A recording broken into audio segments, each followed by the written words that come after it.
Quit asking me questions. Yeah, I know you, but we ain't friends. Quit asking me questions.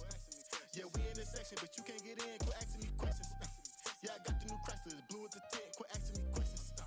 I'm tired of these questions, asking me questions. I want my questions. They all in my business like TMZ, but back in the day they ain't noticed me. They weren't coming to see me like Otis, but I always thought like the coldest. I had a little chip on my shoulder. Then I got older and older, and I had to flick it off. I feel like a boss, like I'm Ricky Ross, but I got no Maybachs. They do anything for the clout. It's thanks when they say that. If I take your girl, don't be in my DM asking for your payback. We say it's a lot of things like money, but hoes gonna say that. And homie, they straight facts. Yeah, I know you, but we ain't friends. Quit asking me questions. Yeah, we in this section, but you can't get in. Quit asking me questions. Yeah, I got the new Chrysler, it's blue with the tint. Quit asking me questions. I'm tired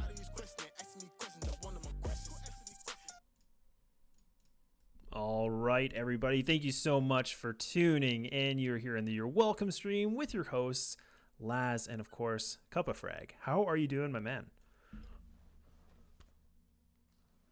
I think you're muted there, Cuppa. All those technical issues.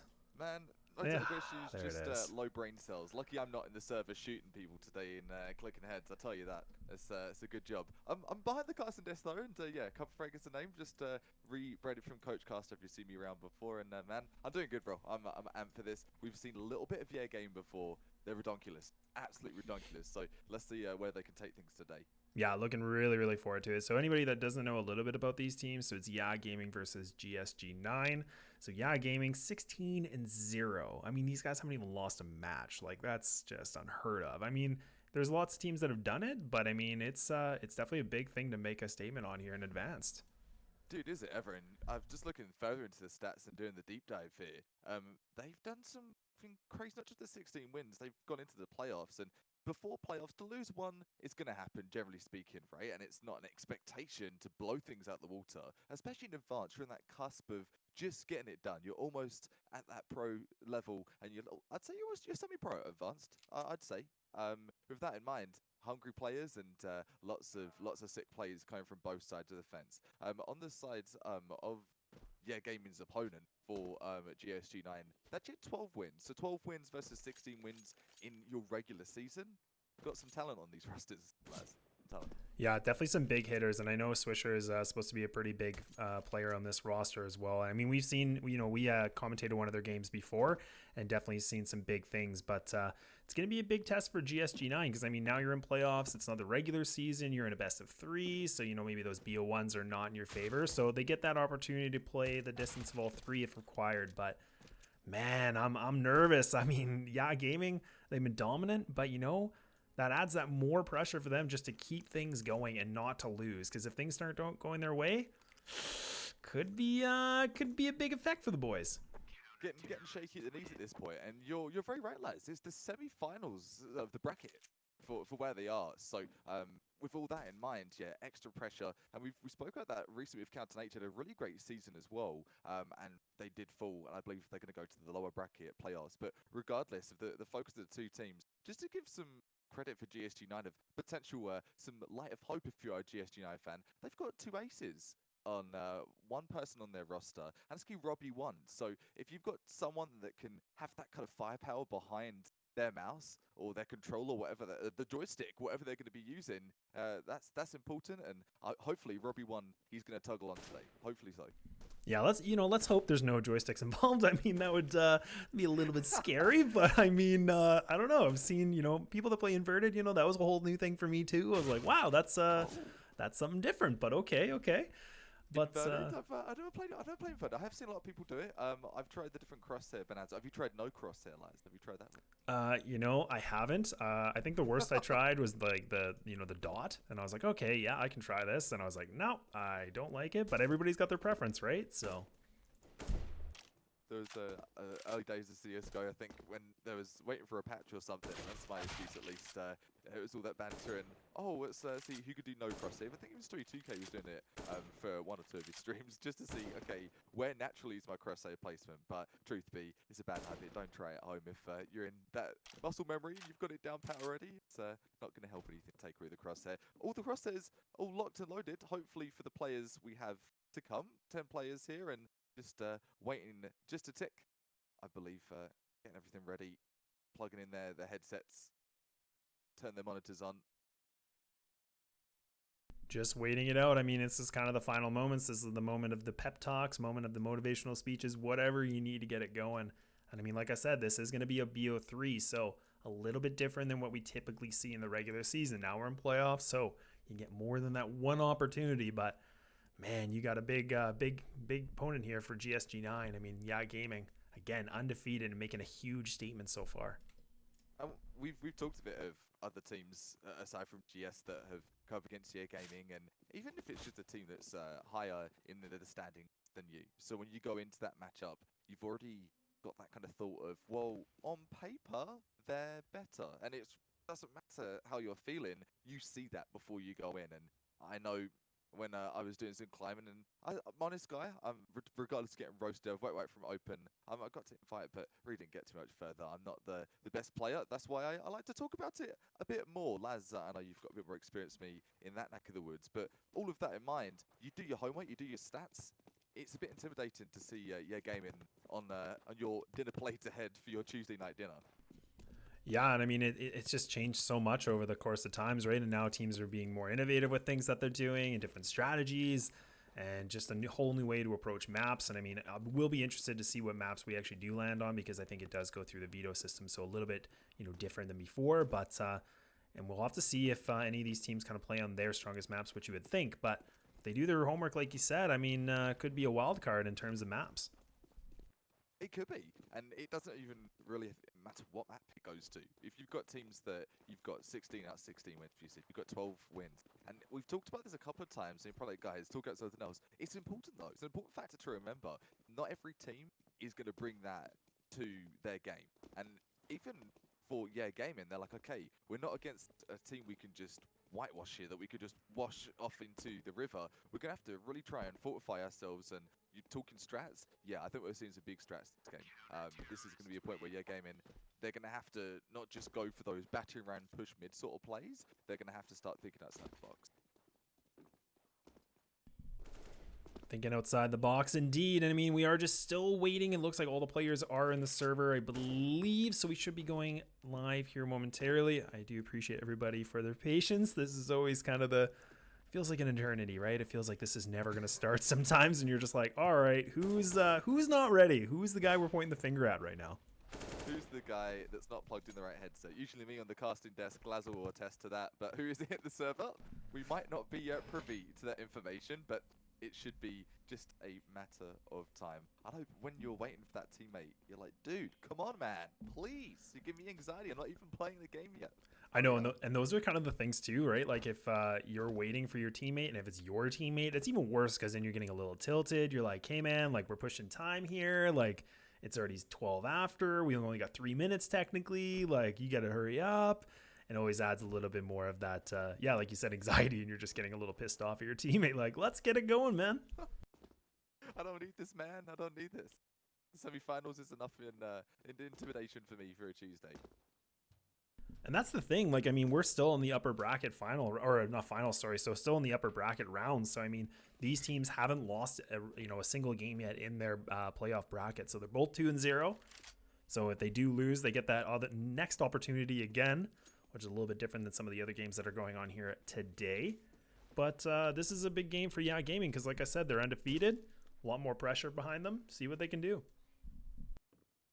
If you want to talk about the undefeated thing, I think the peak of the pyramid of like information of it, if they are able somehow, just theorizing here, right, theory sort of Thorian style, if they are able to keep up this like undefeated streak all the way through, let's say they won advance, they got all the way through, how much of like a cookie to give to yourself would that be? Like, this is achievement I can add to my CSGO resume, so to speak. That's massive. So yeah, a lot is on the line. It's hard being at the top, and it's weird to say that, isn't it? You're like, well, they're at the top for a reason, they're skilled players, but it's not all just about skill, is it? It could be someone else's got a bigger brain than you for that play, and you've always got to try and outthink your opponent. Why CSGO, truthfully, Laz, it's an exhausting game. It is an exhausting game. It's a really fun game. It's a super exciting game. But when it gets to that pro level, that climbing to pro level, man, it's exhausting. It really is. And I mean, I was kind of talking about this before, but like best of threes are, the biggest attribute for that, because it really does test your ability to kind of push all the way to 3 different maps if it can go that way. Whereas best of ones, I mean, you're putting all your effort in a single game, so it's a little bit different than typical BO3, because anything can happen. I mean, the gas tank can run out a lot quicker in BO3s. And you know what, I was kind of reading the chat, and there's a few comments that, this is a guaranteed win for Gaming. And I mean, that's the thing. Like, on paper, I think they look good. They look undefeated. They're running over teams. They've had some really close games, but that doesn't mean that it's a guaranteed win. I mean, GSG9 could really be doing well so far in the playoffs, and the pressure's not hitting them. They could have had the right stuff for breakfast. I had Wheatie Bix strawberries and bananas the other day. Maybe they've had that with a bit of fuel chucked in. I don't know what they're drinking or what they're having, but it does happen, doesn't it? You have those wildcard games where you have no expectation of a team stepping up to the plate. They go in there, they kick the door down. You're like, who the hell are this team? Maybe that is going to be hit for GSG9. And it's not just hype. We're going off what we have on paper as casters. We're not just all mouth. We do a little bit of homework. Isn't that right, Les? No, absolutely. And I mean, I know we're just kind of waiting. And so we're just trying to see. But I mean, even GSG9, like they, beat like a team like Vanity and Brig as well. So, I mean, they have some notable wins. And I mean, they had close losses as well. Like I saw that they had a 16-14 against Heart and Soul earlier in the season. They had a loss very close to Rise. And I mean, again, Rise was one of the top teams in the division also. Like when we talk about the ranking of these teams, Yeah Gaming is at number 1, but GSG9 is number 4. So we're like top 5 teams, and it's coming right down to the wire. So I'm, I know we've been talking about this a lot, but I mean, I'm not saying this is a guaranteed win for Yeah Gaming. I don't think it is, and even to go deeper into the lore of the build-up for this, which is quite nice. Best 3, it's good to have a narrative, and we've got it on a plate in front of us, which is delicious. I'm enjoying this very much too. From what I'm seeing for Yeah Gaming, looking at frags sort of per capita, if you will, or per player, it's around the 300 mark for the majority of the starting roster.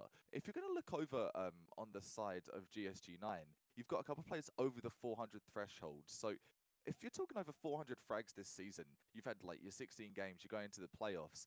Players are definitely popping off on the side of GS, and if they've had that right breakfast this morning, this could be it. This could be it. So we need to see those big players step up to the plate, and for those players and who they will be.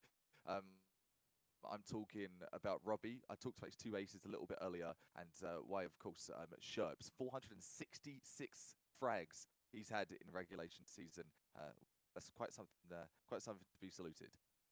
It definitely does. And I mean, like we said, there's a lot of big hitters across the board from both teams. So that's what obviously gets so interesting about these rosters when we get down into the very wire of playoffs. I mean, we're looking at the best teams, and now we're talking about the top 5, right? Like number 1 versus number 4. Robbie's definitely put up some big numbers. And of course, even like I said, across the board for GSG9, they're all very close on their ADR. There's quite a few clutches from every single player. The kill death ratio is very close. So again, like all these teammates they work well together. And you love to see that, don't you? With a team starting their journey, and I say starting, they're well on their journey already, haven't they? They've embarked on that, being in advance, climbing. You're sort of the top rungs of the ladder, and this is what makes this so exciting and nerve-wracking for all of the players in the server. There's something to be said that you've worked hard to get here, but to maintain being a better team in your league, that's saying something else about a team. You can have a good season, a good set of games, but can you have a good season entirely? That's another question. Yeah, it completely is. And I mean, we are just waiting for the map to change. I think everybody saw that a little bit earlier on, but figured you guys can just look at us for a little bit longer, just our faces. Like, who are these guys? Like, why are they talking about just, GSG9 and Yeah Gaming and not getting to the action? I mean, we are just waiting for players to connect. Casters have no power in this, so just to confirm. Sadly. I can't do anything, so. You talk about the caster's curse. We're also cursed with the fact we wait for the players. That's something that we have to work with, and they have to wait for us sometimes. It's a give and take family, love hate as it will be. Almost there though. Talking of relevance here with sort of an underdog taking this, and I think going into this GSG9 from the chat and what we're seeing on paper, yes, they are the underdogs, so to speak, in this matchup.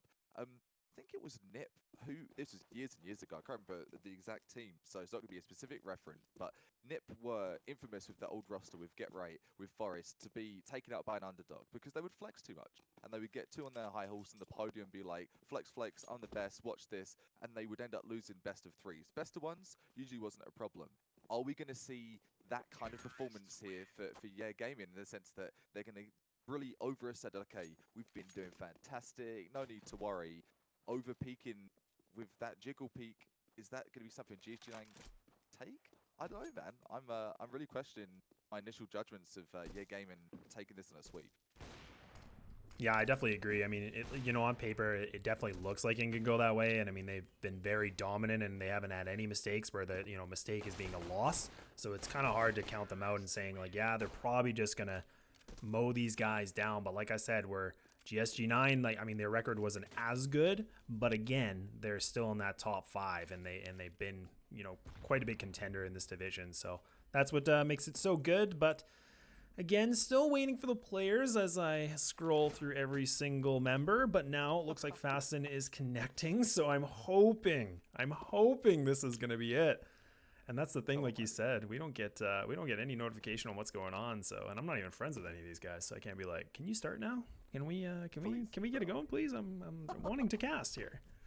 Yo, man, we're just chilling here. We're waiting and shooting the breeze, and got some good banter, got some good analytics. We don't have a caster's desk, but we could pretend we will in the future. It's still early days for Laz and me, Cup of Frag. And if you're just tuning for the first time, like, who the hell are these talking heads? Well, let's give you a little bit of a plug. Cup of Frag, myself, talking head.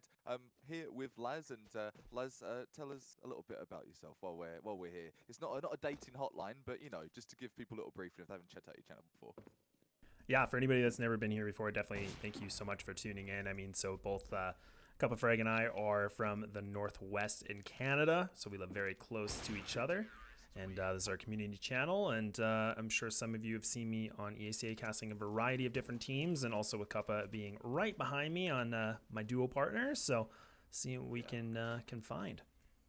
Definitely so, and ESA Advanced is where you are right now, and mentioned before, and again, this is a game that does have a lot of stakes on it. So these teams, I'm sure, not just us, everyone's like, "Oh, go and get it going, get it happening, getting pumped," and don't want to put that game of fuel to waste.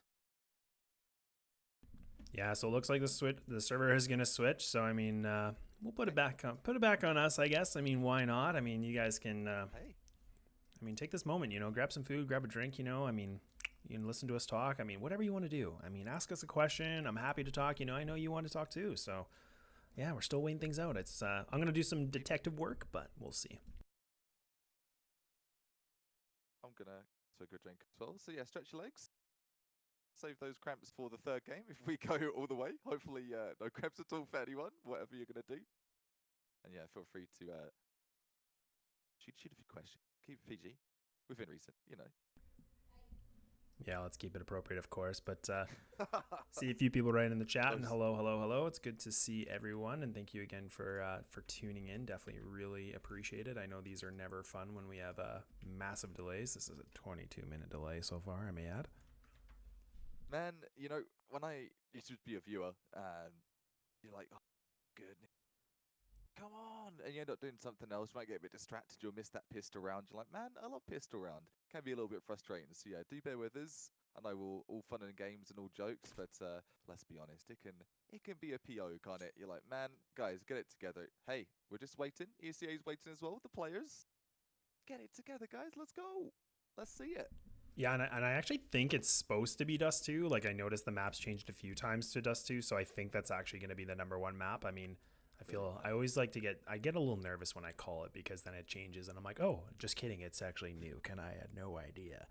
So I'm pretty sure it's Dust 2, boys and girls, but we're gonna wait just because I don't want to be super wrong right now.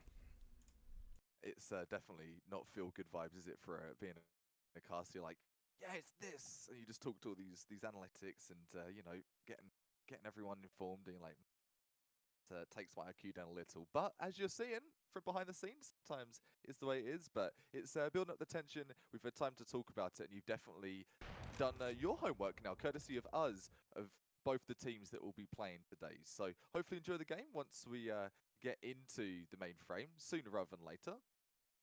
You can do it, guys. You can do it. But actually, just checking on the match page, so it does look like, I'm assuming this is correct, guys, so correct me if I'm wrong, but it does show Dust 2 is map #1, Overpass is map #2. So the interesting thing about that is, in my opinion, Dust 2 is one of those, it's kind of the most puggy map in the league. It's probably the easiest map that any team can make some big damage on numbers. And just talking about how Yeah Gaming has performed on Dust 2. They had a 19-16 win, so just going to overtime, talk about that, versus Team Velros. And then also they had some big dominant wins, like 16-7s, they 16-13. Okay. So again, close games, not like blowouts or anything like that. So anything can happen. anything can happen, and we've talked about big fraggers, right? Across the board for Yeah Gaming and GSG9. Good fraggers, but you've got two that stick out definitely from the rough of all the players you have here. That's we're talking about Robbie and of course Zach, I believe it was. Excuse me. So many player names and in and out the server. My mind's getting all twisted as well. Hey, that's bound to happen. I mean, we're on what day are we even on? Wednesday? No, Tuesday. Tuesday, Oh man, I'm ahead of time. Tell my brain it's Friday, okay? Yeah, absolutely. I appreciate that. Break up the week though is stuff. Sorry, go ahead, bud. No, I was just gonna say I appreciate Kelsey. Thanks so much. I just see following me on there. Let's talk about the mustache. I mean, whose mustache? Mine, I'm assuming, but maybe Cuppa's. I mean, he's grown some facial hair too, so it's not just one guy, you know. Oh, mine's a caveman though, mate. I definitely gave it a trim, tried to tame it, but the Armenian genes just come in full flourish. For yourself though, do you have a beastly tash, man? Every time we go on camera, I'm like, dude, that's a tash I aspire to have. Never told you that. Tell you live on air. There you go. Hey, I appreciate that. Yeah, no, and the funny thing is too is like I don't know if anybody remembers who, like if anybody's been following me for a long time, I can't even talk anymore. For anybody that's been following me, I used to have like a big curly mustache, so I was told to bring it back. So I'm like, okay, I'll start growing her out. So she's getting there. She's getting there, but it's a little bit longer. It's slow and steady wins the race. So definitely does, doesn't it? And in these times, you're trapped in such like, you know what? I'm gonna do what I want. I don't care. I'm gonna grow a tash. Damn straight you am. Yeah, and it's November. I mean, it's a good cause, you know. It's like, why not? Why wouldn't I do this? So, not to. Talking of silliness, I do see another server leave. So does that mean I think we have another server reset? Not sure. Perhaps usually we do shoot the breeze and BS about a little, but to be honest and truthful, could be maybe someone have a connection issue or there is a server issue from the back end that we're not privy to. So do bear with us. Let's have a look here and see. Are we going to reconnect again and hopefully full time lucky? Yeah, definitely appreciate everybody's patience. I know this is not the most fun situation to be in. I mean, even for us too, because we like you know, Cuppa said, we don't have that information to know what's actually going on.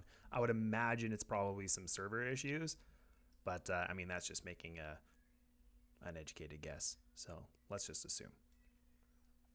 I'm down.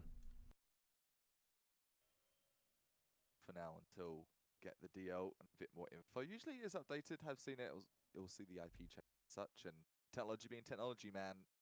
And, can do nasty things sometimes. Not always great. Like think of Terminator. That's a fine example. I've said this literally since day one. Ever since I played Counter-Strike. Counter-Strike wouldn't be Counter-Strike without issues. There's always a delay. I think Jason Lake said it from Complexity, and it is literally the most accurate statement he has ever made. Anytime online, LAN, doesn't matter. There's a delay. Something happens. Someone spills their soup on the keyboard, cat's there. I mean, hamster gets on something. I don't know. Like things happen, but that's just where we're at. I mean, now we're back to 10 players in the server, but you know what? We're not going to go to the game because I don't want to jinx it yet. Because I'm just no. I'm nervous. Just hold off a second. Have a cuppa. All puns intended. Chill. We'll just a second. Hopefully everyone's ready. Got their gamer chairs buckled in. Hopefully you're buckled in as well for this ESEA advanced semi-final of the upper bracket. So these teams, they've been flexing their way onwards and upwards. 12 wins in regulation of the league for GSG9. And if you're looking towards the side of Yeah Gaming, if you heard this stat already, just to give that one last refresh. Yeah Gaming undefeated in the regular season for ESEA Advanced. So 12 wins and 16 wins, not too shabby. Not too shabby at all. And those teams, we're hoping they're gonna be good to go now. Give me some good news, Les. Give me some good news. I'm just waiting. Oh my goodness, ladies and gentlemen, we've made it. Things are going live. Oh, I didn't think we were ever gonna get here.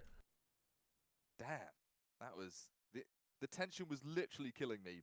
But I'm feeling alive now, and it could be the game for you. It could be the fact the game's running, but either way, let's get it going here, ladies and gents. Thanks for waiting, and welcome to this matchup, Yeah Gaming versus GSG9. It's It feels like a final for all that build-up, lads. It's semi, but it feels like a final. It really does. I mean, this anticipation for this game has just completely made us wait, and now it just feels like it's one of the finals. But don't be fooled. It still is the playoff bracket, the upper brackets, just to mention that for anybody that didn't listen to our crazy in-depth analysis. But nonetheless, Dust 2, going to be Yeah Gaming versus GSG9. Things have already started. The pistol has commenced, and you can already see GSG9 getting ready to swarm the long A. And we'll just see Buzera to be behind the car with his teammate RVF. They actually are going to be close. RCF, sorry. And now the nades are coming in. He's going to be exposed, and he's already making some damage, but no frags across yet. Didn't get a little cheeky peek there, and got the crossfire everywhere. It's looking like Oh, Coldzera with all the no. headshots. He's got the 4 headshots. He's not going to get the ace, I don't think, from the spread of play here, but he does not give a damn. Laz, that's worth the wait, my dude. Oh, that was definitely worth the wait. I mean, they played that so well. I mean, the fact that Bu is just able to sit behind car, waited for his 2 teammates to make the distraction, and then he just had free reign of who he wanted to take down. And that was a triple kill for him, and then the 2 cleanups from both Doomau and Swisher. So, a fantastic pistol already from Yeah Gaming and GSG9. Oh, boy. I got so hyped there were so many headshots that it was USP. I thought it was going to be the ace from Zera, so forgive me. Getting hyped on the 4K, excuse me, rather than the 3K. Either way, that's looking pretty tasty for a first round. GSG9, that's a hard hitter for a pistol. Yeah, a dominant pistol like that is a little bit demoralizing because you're like, wow, we didn't even really pick up a frag at all. I mean, that's not what you want to see. And I mean, this kind of round is a bit of a gimme, but you can see Yeah Gaming, they're actually getting a bit more aggressive, and even Doomau's getting close inside of B tunnel, picking up now a double, just leaving it to J-Dubs and Sherps. And I mean, really, they got the Deegs, but they don't really have a lot of real estate to work with. Should be a mop-up round here for Yeah Gaming. Loving that 1 Deeg action from J-Dubs, though. The 1 tap. Not going to get in the dub for this round, perhaps, but it's a 3 versus 2. They've only got Deagles. It's a pickup if they can get another frag, really. But M4's fam has also M4 and the 2 Ogs in the serve up. Might have something else to say about that. Good accuracy from Yer as well. We've talked about 16 wins. We talked about the headshots, the accuracy, the death match they've been in. Look. Yeah, and look at this. Even Bu's just sitting behind the wall, and he actually does get the frag, and then he's going to be able to get the assist from his teammate. And he was looking at the wrong time, but he actually was able to react fast enough. But Yeah Gaming, they only lose 2 members, so no harm, no foul for them. And GSG9, now they have the money on the board. Standard AK purchase with the light utility that they can afford, and you can see money is well spent. Nothing. All investments are gone. The stonks, not so much anymore. So they'll have to see what they can do this round. Yeah, that's a very good point, mate. They do have that light buy, but so disciplined on their save with just a Deeg and no armor previously, no overexertion at all. And that speaks such volume of the kind of team that GSG9 are aspiring to be. This could be a tough round, though. A4s and Ogs to contest against. So much firepower, range, damage. The CTs have got it almost locked down in the weapon range right now. Yeah, and I mean, GSG9, they haven't really tried to contest anything yet, so they haven't tried to get any real estate yet. They're just kind of stuck in back and middle. They have their 2 teammates that are going to be up in mid, going to be throwing the smokes, getting ready for the CT. So it looks like they might try to do a bit of a mid pinch onto B, but now that actually is going to be 3 members of Yeah Gaming stuck inside of B, so they've completely isolated themselves in it, and actually Doomau picks up the 1 frag. And now you can see more of the T's. They're swarming this site, but they're not going very fast yet here. Yeah, bizarre play. And RCF, he's going to capitalize off that. Getting caught in that mid to B pinch. Slow, just dissipating. Perfect for RCF. He's going to double down. Hello. 2 frags, though, from GS. They could be back in this one. Yeah, and they pick up the 2 frags, so this is a good response. And now the flashes are in. They're going to be able to get inside the site. But now it's just down to X, and he's going to get taken down. Doomau comes up big with a triple on the AUG. Whose AUG is this? It's definitely going to be Yeah Gaming's, and now 3-zip. Nasty. The spray control on the AUG as well. Didn't even need to ABS. He's like, I'm good, man. I'm good, homie. Sprays just a tad down, and off goes. 3 in the row on the board for Yeah Gaming. Are we seeing a theme here? The Deagle save happening again. Bit of a sign for concern, and I'm not talking about frags in the scoreboard, lads, because obviously the frag ability, RCF taking that one, easy as it comes, run into his crosshair. To get to my point though, is this going to be a pattern we see time and time if the Deke save, and oh, good peek from XN though. Just concerned they're going to lose a rhythm here. It seems a little bit just disjointed early, lads. Yeah, a little bit disjointed is the best way to describe it. I mean, now Deco does have the AWP, but I mean, it is 2 versus 4. I mean, it isn't looking like the situation you want to be in, especially if you're a GSG9. But they've done a little bit of damage, so see if they can do more. But now the pinch is finally coming through. That's going to be the T's pushing in, but XN does capitalize, takes down the Deagle. Now he's actually being able to retrieve a weapon for himself, and now Dumau going to be posted up in elevator, but his teammate falls, and now it's just down to 1, but Fasten being very fast indeed and making it now another round for Yeah Gaming. Noble effort, I'll give him that, and just testing the waters. That is what these early rounds are for. GSG9, kudos what kudos do.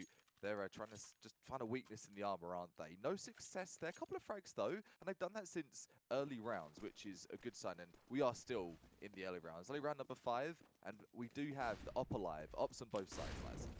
Yeah, the ops are now out. RCF and now even Deco, they will be the players that are going to have the ops on both sides of the team.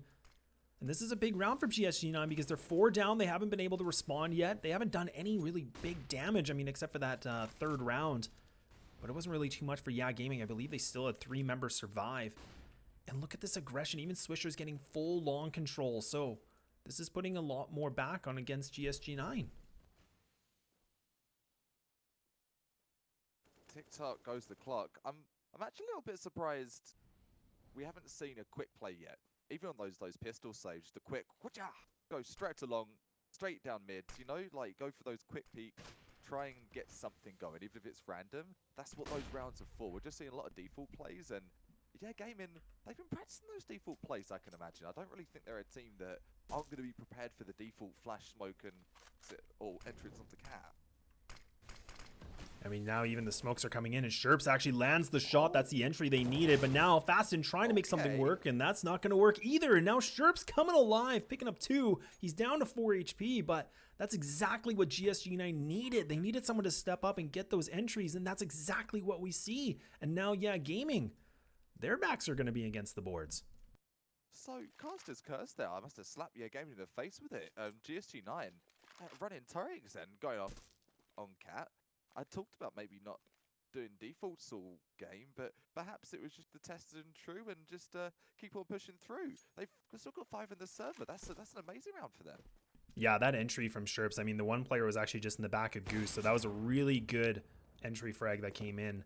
I mean, the damage is being exchanged to GSG9, but none of the bodies have fallen, so if they can survive all 5 members, that's going to be very good for them going into this next round. They don't lose anybody. This is going to be beneficial for their economy. Look at their money situation. That's already great. They have the 3 loss bonus, but even if they lose this next round, they should have enough for another gun round.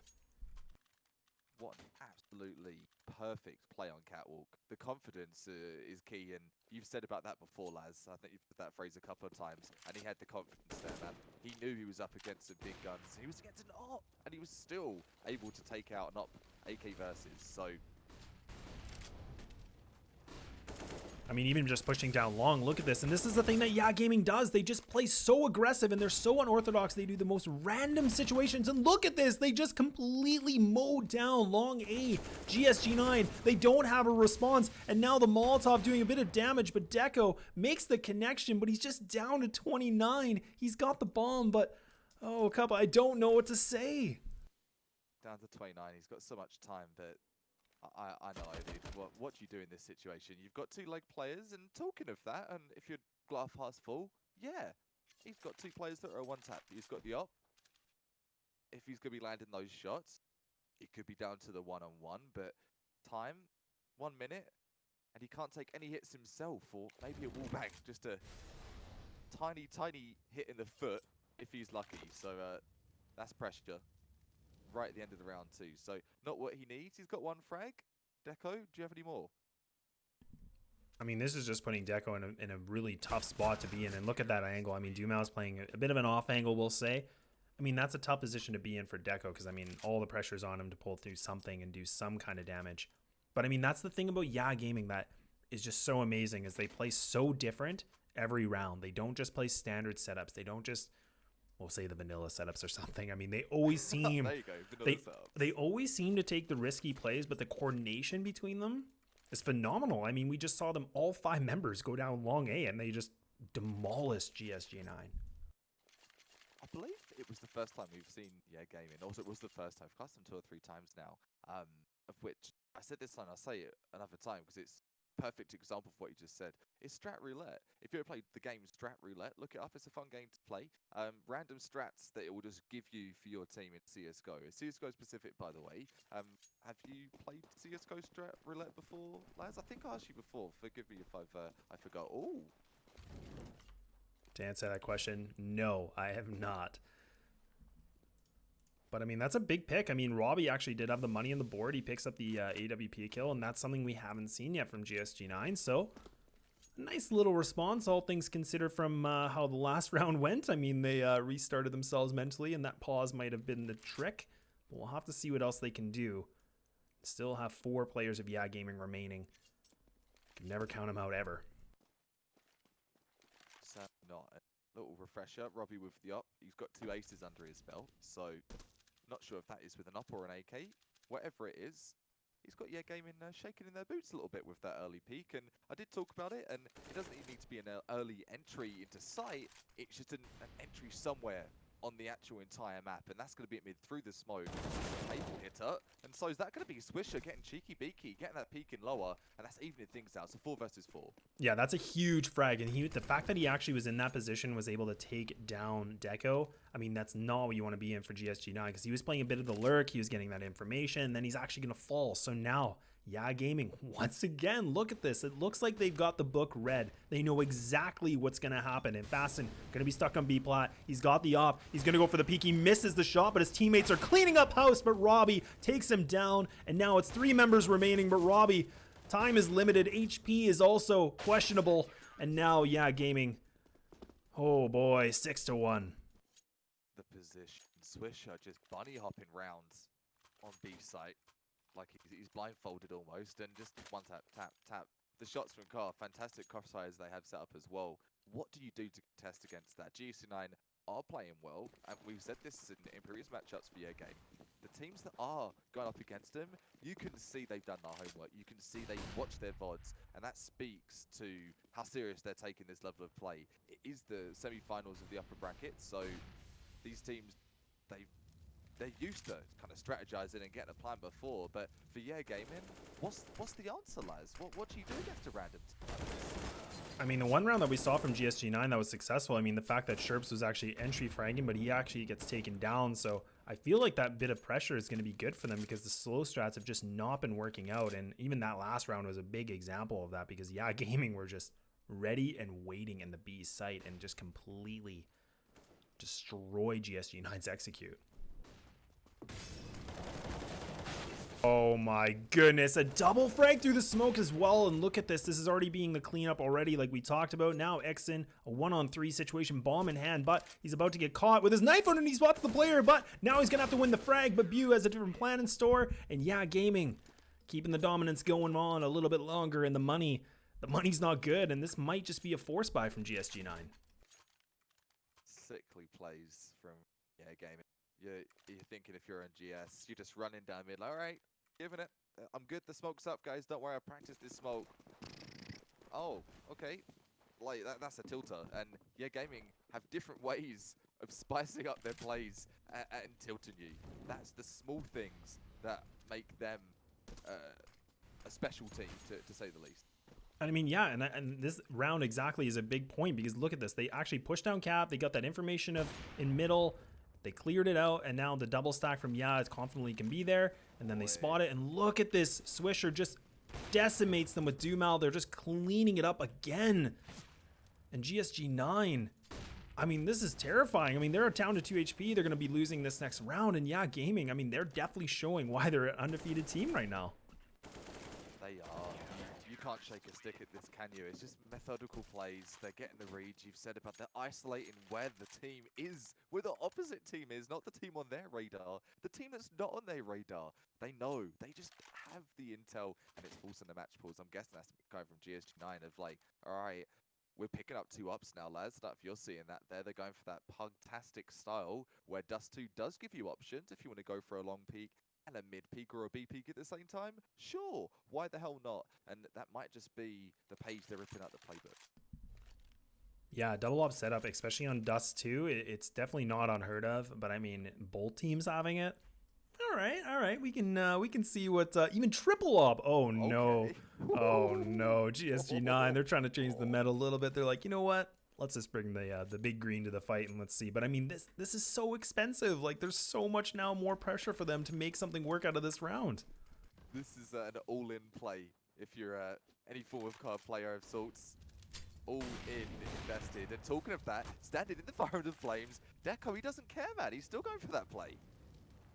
Yeah, he gets the connection, lands it. He does get a bit of roast damage against him, but you know what? He doesn't care. He's trying to get that frag. And now look at this. J-Dubs, he's got the opportunity. He picks up one. He picks up two. And that is perfect positioning. And the fact that they were so distracted, they get the free sight now, leaving it just down to two. And I mean, yeah, gaming, they have some money. I mean, they could go for this. There's no reason for them not to. But, I mean, also at the same time, it's a difficult 2v5 to be in. So we gave a little bit of a laugh and 3 ops. Apparently 3 ops is definitely the meta. That's the meta that they're writing the script for in this semi-final of the upper bracket. I'm going to give the massive salute. Goodness gracious, the timeout power coming out of GSG9. I can only assume it's their timeouts lies off of the kind of explosive nature we see from them afterwards. Who the hell's the IGL? I want to hear the comms. I want to hear the comms. And that's the thing about timeouts too. I mean, there's so many, pros and cons to it, of course. But yeah, I would imagine, we don't get to see who calls them, but I would imagine it is GSG9. And I mean, so far, I believe this is the second round they have. I'm pretty sure it's from after a pause. So it's 100% successful for them. Too bad you can't do that many, but it's looking good so far.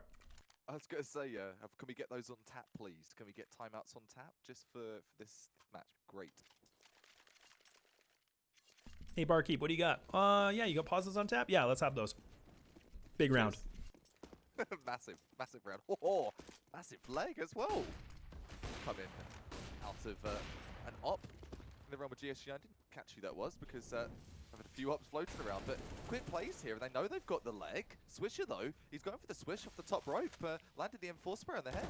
Yeah, he's in that boost spot in CT spawn, so now he actually does take down even more damage against GSG9, but they actually changing the pace. They're actually putting a lot more pressure, and that's what I was kind of criticizing them for before now. But now Fasten holding it down into the site. He's going to get taken down. View going to be able to take down one before he can retreat back.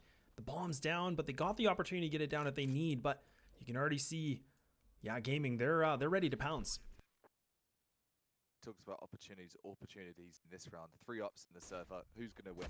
It's definitely not going to be the side of GSG9. The back turn, the CSGO timing, poor Deco getting bamboozled there by ESEA. Looking really hot like Cold Zero today, and I don't know, this is a big step up here for Zero. And this could be a mistake from Gaming. They should not take this as 1v1s, but now they group up finally. There's no ammo for Exen. That's not what you want to be in for a clutch situation. But Gaming, they got plenty of time to get that defuse. I mean, in that kind of a spot, you need to try to isolate those players and make it a one-on-one, and he just ran out of ammo. He was a little bit, shaken on what he should do, and it just made it look cool, calm, and collected here from Gaming. Indeed, a lot of angles to watch in that B bomb site, and truth be, I am not a fan of B. I am not a fan of B on Dust 2. It's a bit of a death trap in my opinion. Are you a B rusher, Laj? Like, okay, let's go B, guys. Is that something you say, or like never? No, I feel like that's something I would never want to say because I know it's going to be a disaster. And usually I play in pugs, so then it's even more of a disaster. And coordination is just not part of that equation. But nonetheless, I mean, talking about equations, I mean, GSG9, they've done a fantastic job getting these entries. And I'm really impressed because before it was just, Gaming running through them. But it seems like now they're kind of finally figuring out how to get that first frag, but it's more how to get down the last 4. And that's it, isn't it? We've seen so many early entries from GS. I think we've seen probably about 5 where they've had the first 30 seconds. They've got that entry, and you can hear the cogs turning, can't you? Okay, where are we going to go? Where are we going to play this? But all of that time, given Gaming, as you said before, and they deserve all those yeahs, give them too much time to think, and too much time to think of in the head as well for his work. Oh my. And look at this execute. Like, it actually was looking a bit terrifying. I didn't think they were going to have any shot at all. I mean, Swisher, he's going to be the one that's just behind the tall box, right in front of Catwalk here. Not in front of Cat, but on A plat. My apologies. Bomb's about to get planted. He's not peeking yet, but he goes for the peek. He gets the exchange, wins that duel, trying to make it now to another, and he's doing a really good job making it a 1-1. And now his teammates here to try to support him, but he's going to be pushing in. It's going to be RCF just holding the ground with the AWP.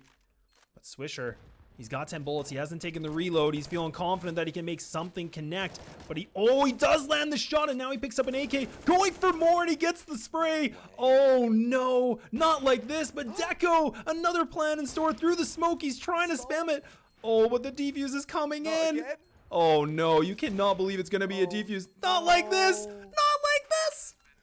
No, the smoke dissipated too, lads. If it stuck that angle, he might have had one last second chance. But fortunately, that is not going to be the case. Opting for the save. So Deco, frustrated, I'm certain he's going to be slamming the desk after that whiff. I say whiff. It was a spray through a smoke with an op. You can only do so much in that kind of situation.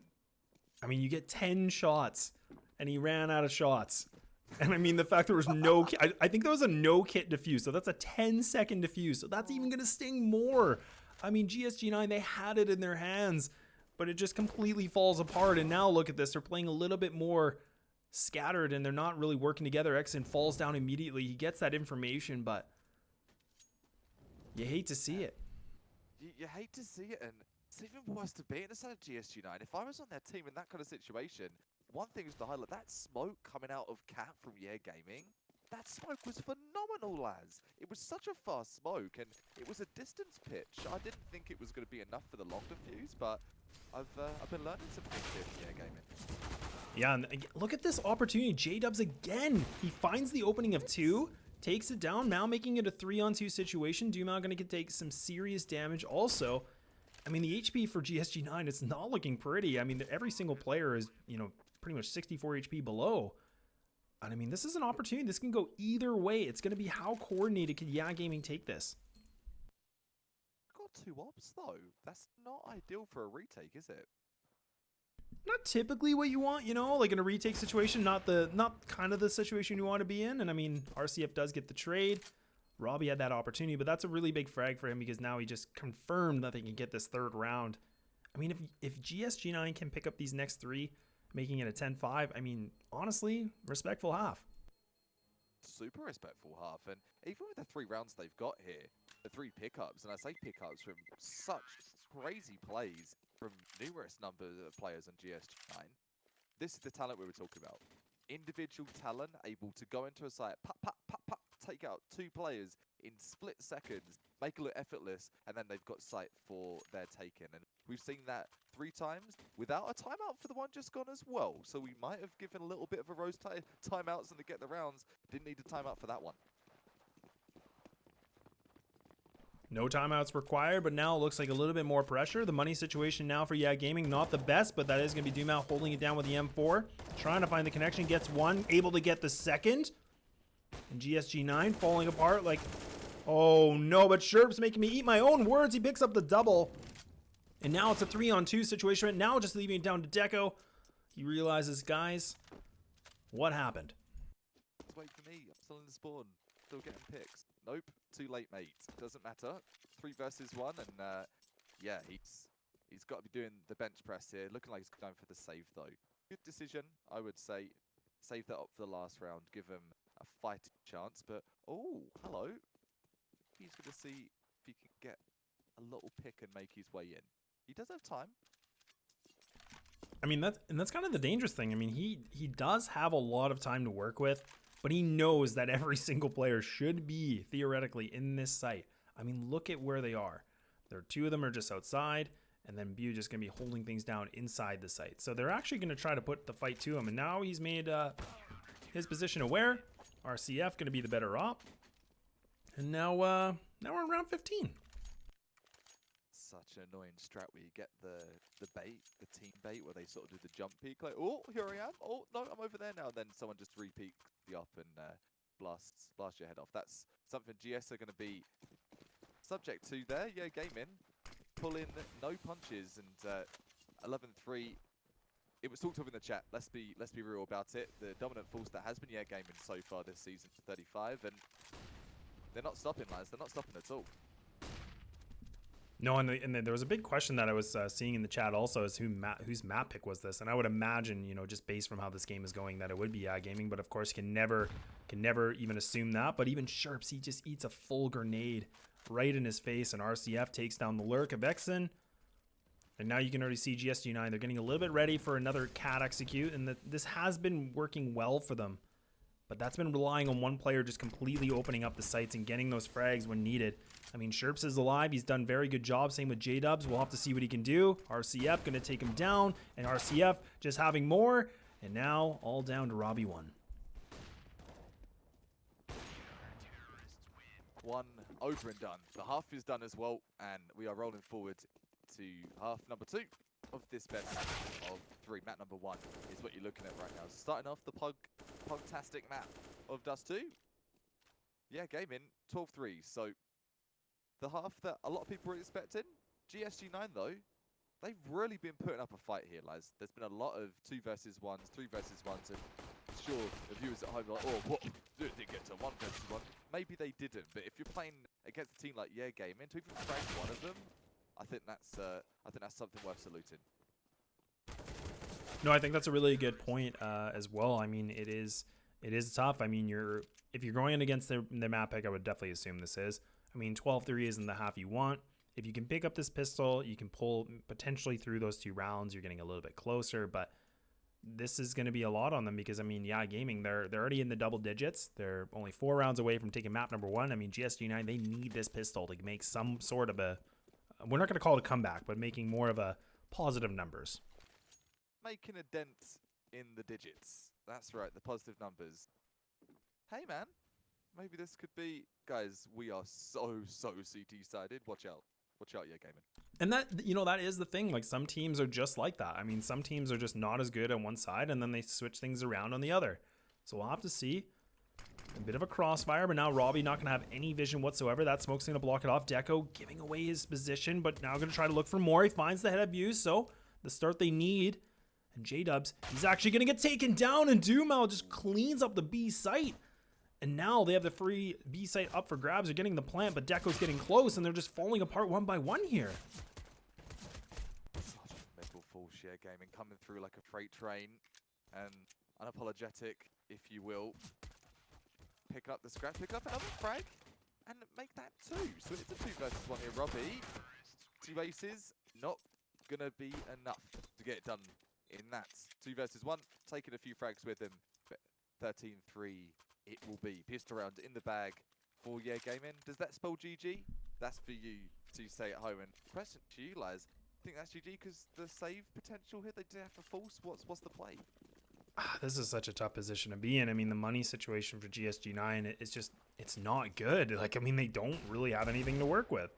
They're going to have to rely on the pistols and really put it into the next round. And you can just see, I mean, their attempt is valid, but just not able to make any frags connect. I mean, the damage is definitely there, but now leaving it to Sherps, an easy round. Yeah, Gaming going to round number 14 for them. They are. So for GS, at this point, it's okay, guys. We don't even try anything crazy big brain. We've been trying all the best plays we can. They've got a number on Dust too. Let's, as you said, let's try and get some numbers for the pride and for the ego. Hopefully, that momentum can turn into something, but for GS, it's kind of a write-off at this point, isn't it? Like, okay, we're not having a good time on this map. What's up next? What's next on the roster? And this is kind of the do or die. This is the make or break it point for GSG9. I mean, they have all the money in the board. They have very little utility to work with. I mean, Deco should have heard that Yeah Gaming has put a lot of utility in long control. He doesn't spot anything, so now you should be able to reposition. It is going to be a 3-2 setup, but you can actually see both Sherps and his teammate are actually going to be creeping through B tunnel. So this is getting a lot of information for them also. So it allows the CTs to anticipate there is going to be an A hit. And now they can reposition themselves, and surprisingly, Yeah Gaming, they're playing very slow, and even Swisher's just kind of hanging out in the back and middle. He's got his Gleal, he's just chilling. I mean, this is an opportunity they could pick up both these lure kills.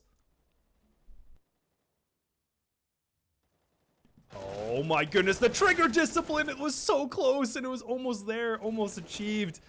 Doesn't make it work. And now GSG9, they lose another. The save. And this is just one of those feel bad moments here.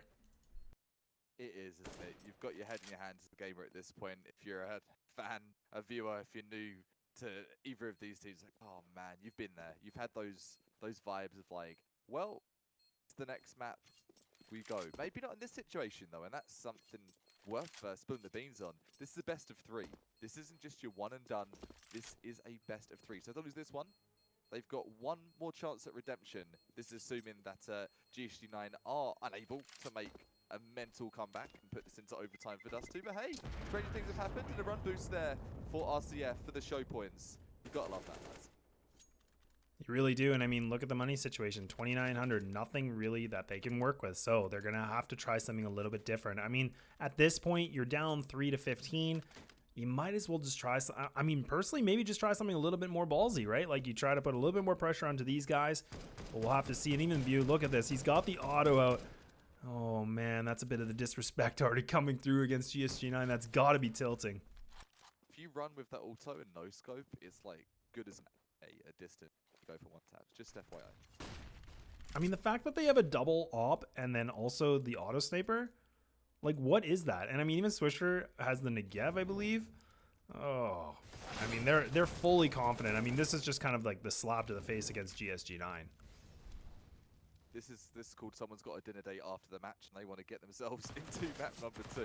It's gonna be, oddly enough, not actually working out, or I spoke too soon. No, it's gonna be working out. So we talked about random plays for days, random guns as well in the bag.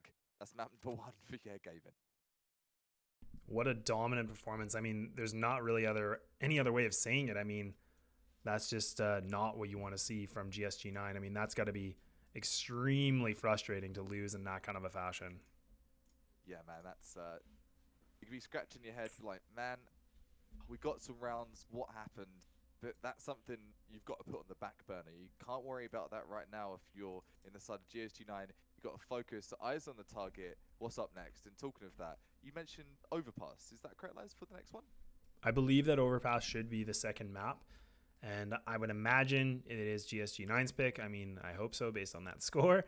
But, you know, not to be a BM or anything like that. But, I mean, it's, yeah, it just clear out class. I mean, yeah, gaming. We were talking about that. We think that this can be a close game. But, I mean, there can definitely be an upset on this next map. I mean, we'll have to take a look and everything. But we're going to have to hope there's some big tricks up their sleeves for this next game. Yeah, let's hope someone. You're a wizard, Harry. No, you're a wizard at GSG9. Hopefully Hagrid's been telling them that, or whoever is going to be greeting them from Hogwarts. But enough of the magic. We need raw skill. We don't need any magicians in this server. Let's be real. You need good strats, and you need to hope they've got that special ingredient to make this happen. And you know, I said maybe it's not magic. Maybe it will be magic to beat an undefeated team in the regular season. And you're seeing it. If you thought we were BSing, or if you thought, oh man, these guys are really kissing the butt of on the sides of Yeah Gaming, not at all. Not at all. We're just going off of the true and test of what we've seen so far. We haven't seen much, but I think if you've just seen the match just gone, you've seen enough to understand the kind of team GSG9 are up against today. Yeah, I mean, in this, you know, it's hard to take a loss like that. I mean, you've seen a team that's being 16-0, 2-0 in playoffs. Like, they're a very dominant team, clear favorites to probably win the entire division, the whole thing. So you can't really beat yourself up too much. But obviously, you're at this point where you made top 5, and it's obviously coming right down to the wire where you can make yourself into MDL, things like that, right? So a lot more pressure. But again, when you're losing to probably the number 1 best team in this entire division, you got to take it with a grain of salt. You do. And you've got to take it as a lesson. You've got to take it as that learning lesson. It's easier said than done, though, isn't it? You're in that competitive mind. You've been blasting through the season. And even with 12 wins, that's still something to be very, very proud of and something to be respected as an outsider. Like, well, 12 wins. 12 wins out of your 16, that's damn good. And a lot of teams are not even coming close to that from teams we've cast and teams that we haven't cast, not to get too much into the nitty-gritty of the ranks and working way up from open. But these teams have done that. Both of them deserve a salute, and we are going to give them the podium again for this matchup of Overpass. I'm a big fan of Overpass. I love the team ability in Overpass, all the boosts that you can do. I think Gaming are gonna be all over that. Just on what we've seen, we saw a run boost there, just as one example. I think we're gonna see some triple boost and overpass as well. And the one thing to note too is, I mean, it's pretty obvious that GSG9 did pick Overpass. So just talking a little bit about Gaming's experience in the entire season that they've only played once, and they beat Revenant Esports 16-8 on Overpass. So that's interesting, and I'm wondering if they purposely did that, or, I mean, based on their history, they have played Overpass a few times, but they haven't won like all their games. Like, it's a pretty close statistic for how many times they played Overpass, but they still have played it together as a team, which I would say gives you that advantage. But at the same time, we've seen how Gaming is, so it's a big question mark. You know, I think Detective Laz, you're onto something there with your extra deep fisherman dive there, my dude. That to me sounds like exactly what it is. It's like the wild card. Okay, if we lose map 1, if it does not work out, we'd have fail safe, something they've not got much of a read on, and Overpass is going to be the map of choice in that regard. A lot of people stay away from Overpass. I say a lot of people, generally, it doesn't matter what level of team play, if it's a pug or if it's a team map, people are really scared of Overpass. And truthfully, even with synchronization, the coordination of perfect flashes and execution, still doesn't work out on Overpass sometimes. There's so many nooks and crannies to check. It's a nightmare. It's an absolute nightmare for checking for players. Like, it haunts me. Still got some plays to edge, like, it jump scares. It's like it's the most haunted map of CSGO for that kind of thing. Yeah, and I mean, the other thing too is, in my opinion, like, I mean, there is some pretty good players in the chat, so I mean, you can definitely make your little chimes here. I mean, Walker, looking at you, but I would say, from Overpass, I feel like CT side is a really difficult side to play, because as soon as you lose one of your members, you're kind of in this point where, rotations are quick, but at the same time, like, there's a lot of tight angles, but it's difficult because you lose that person, which can be really useful for slowing down the T's aggression. I think with T's, you have more of that opportunity to get more real estate and more map control quite easily, but typically we see CTs do the counter aggression through middle, of course. But it's going to be interesting to see how GSG9 play this. And I mean, I'm hoping they take this small break, just while we're waiting for maps, by the way, is that they're going to be feeling a little bit more confident, because, again, they got squashed. There's no other way of saying it. Like, 16-3 it's not a close game, but it's, you know what? You lost against their map pick, so let's see if they can reset. CS is such a fast-paced game. Fast-paced game, say it 10 times fast. With that in mind, if you miss a beat, talking of me just missing the beat on speaking there, it can fumble, and that seemed to be what happened there. They had some really good rounds. They had some really good plays, executions. We saw the turret-like plays with J-Dubs and the like coming up catwalk on A. Just going back to Dust 2 quickly, and if they can bring that kind of fire and vigor into this map of Overpass out the get-go, I'd be interested to see if it's CT or T side. I'd expect them to start on CT sides. That's just my prediction.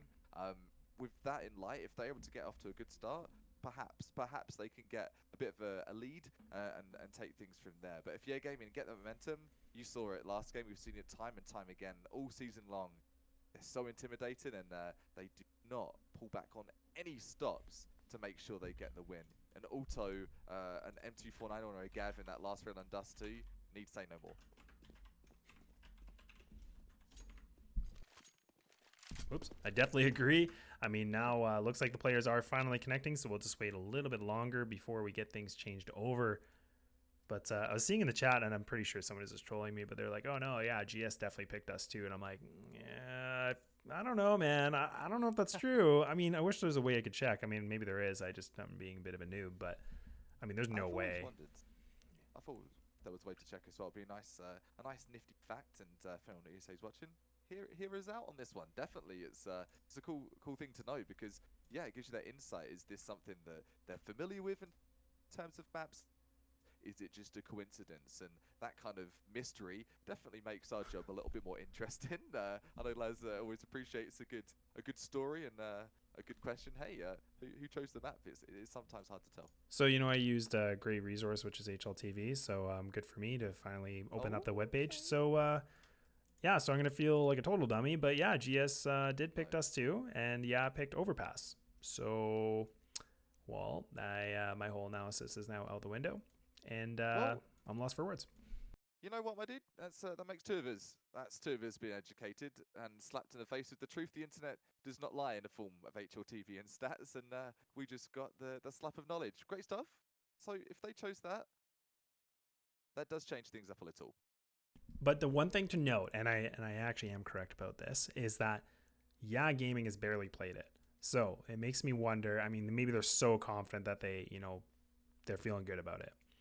I mean, I'm a little bit concerned that GS picked Dust 2, but I mean, you know what? Yeah, Gaming a dominant team, and Dust 2 is one of those maps where you can change up your style a lot. But it'll be interesting to see how Overpass goes. I mean, now that you're going into their map pick, I'd be shaking a little bit. Yeah, man. The boots shook off my foot. I'm shaking so much. That would be me on the side of GSG9. Yeah, that's super scary stuff. The quick peaks that we've seen time again from it's. You said this last game. Yeah. That's literally it. You can't help but be thrown that at you when they come in their aggression. And T side or CT sides, Yeah Gaming, it's hard force to reckon with, my man. It really is.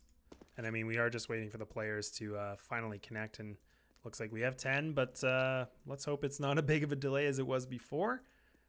But I mean, I don't even know what GSG9 should be doing in this position. I mean, really, they should be starting, I think they should be on the CT side, so it is a bit of a small advantage, we'll call it. But I mean, I'm going to be interested how Yeah Gaming approach this, if they play really aggressive or if they have more of an execute style. I will be kind of curious for the boys here in Yeah Gaming.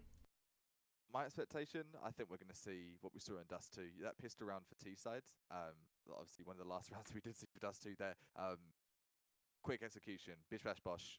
Utility don't really care for the armor for first round, and they want to get things going right away. And you've talked of sort of a wash or like a bulldozing session.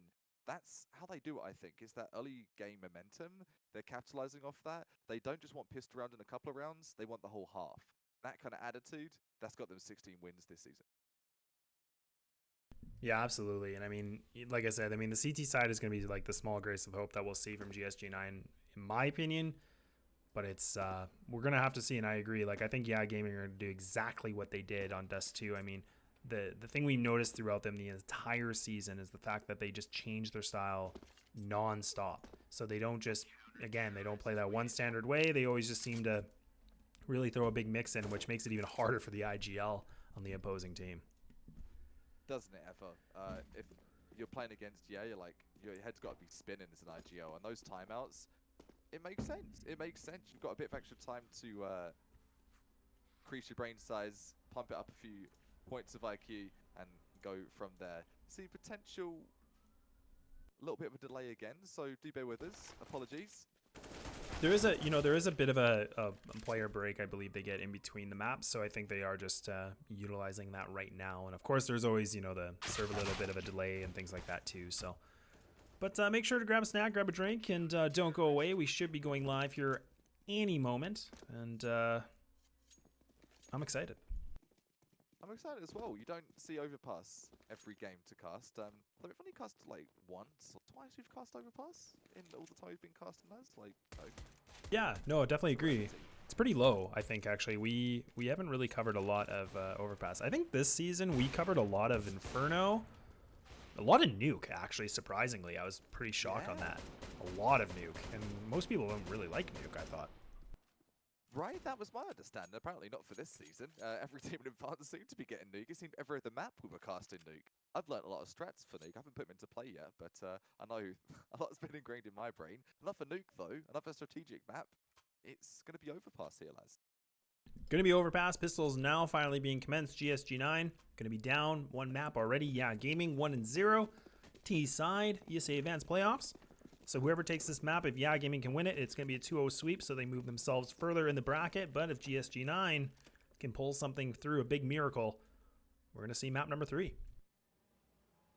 We'd love to see it, wouldn't we? And as a caster, it's a journey for us. If it can go all the way. Hopefully so.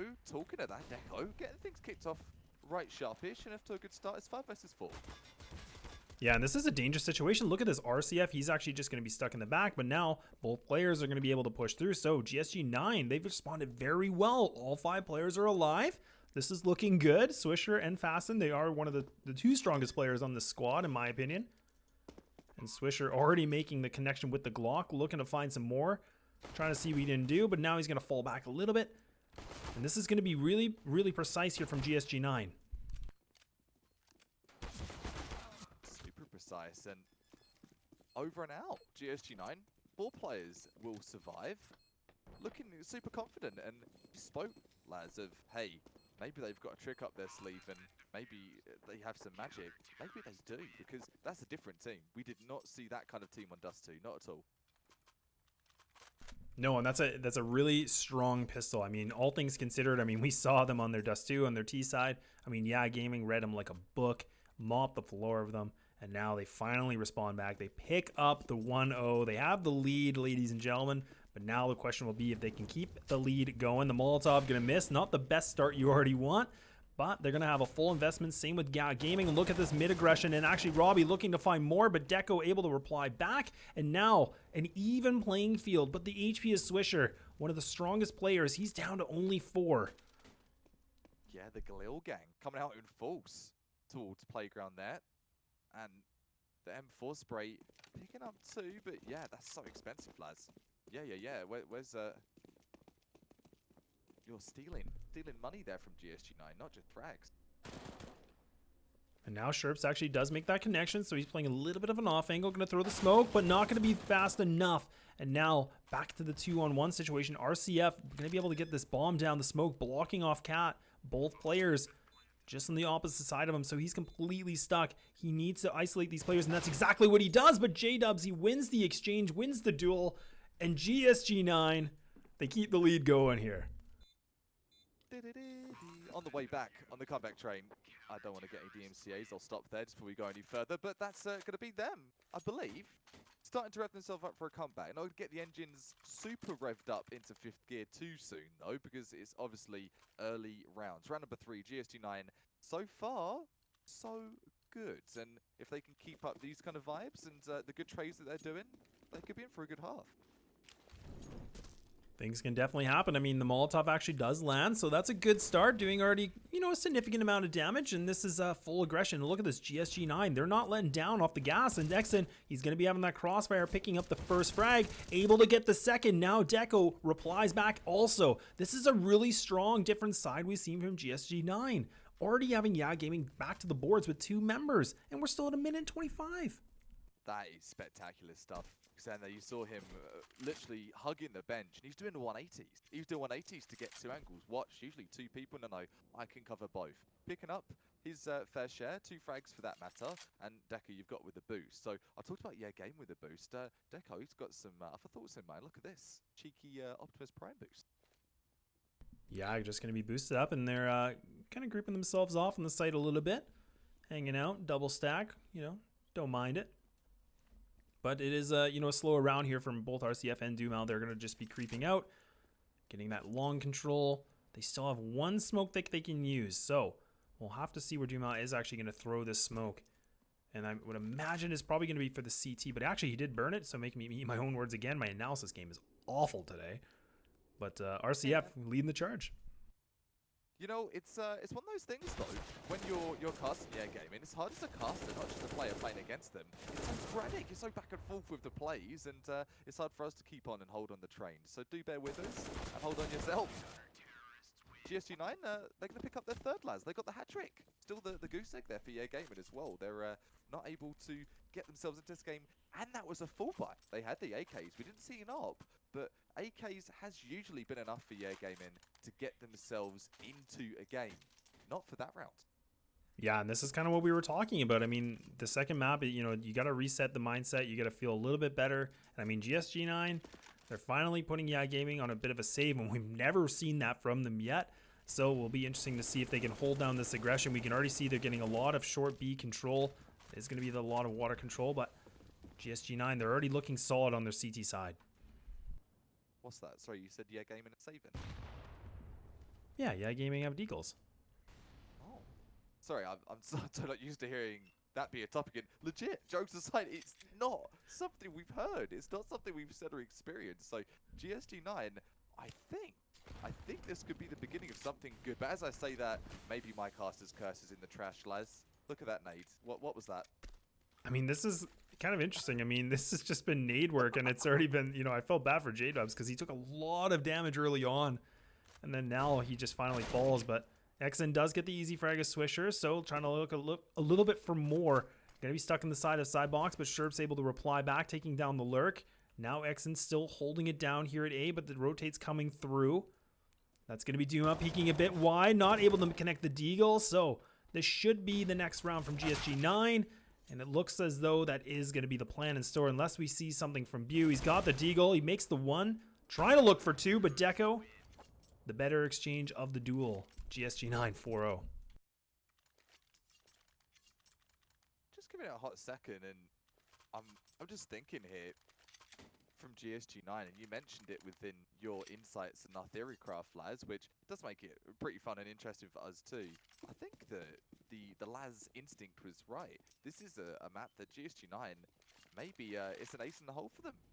Maybe they've got some secret confidence we didn't know of for this map. You never know, and I mean, unfortunately we didn't see it on HLTV with the picks, so definitely was wrong about the Dust 2, but I mean, the fact that GSG9 have played this, it does, in my opinion, does give them a slight advantage. I mean, they have experience playing together. They know how they like to coordinate.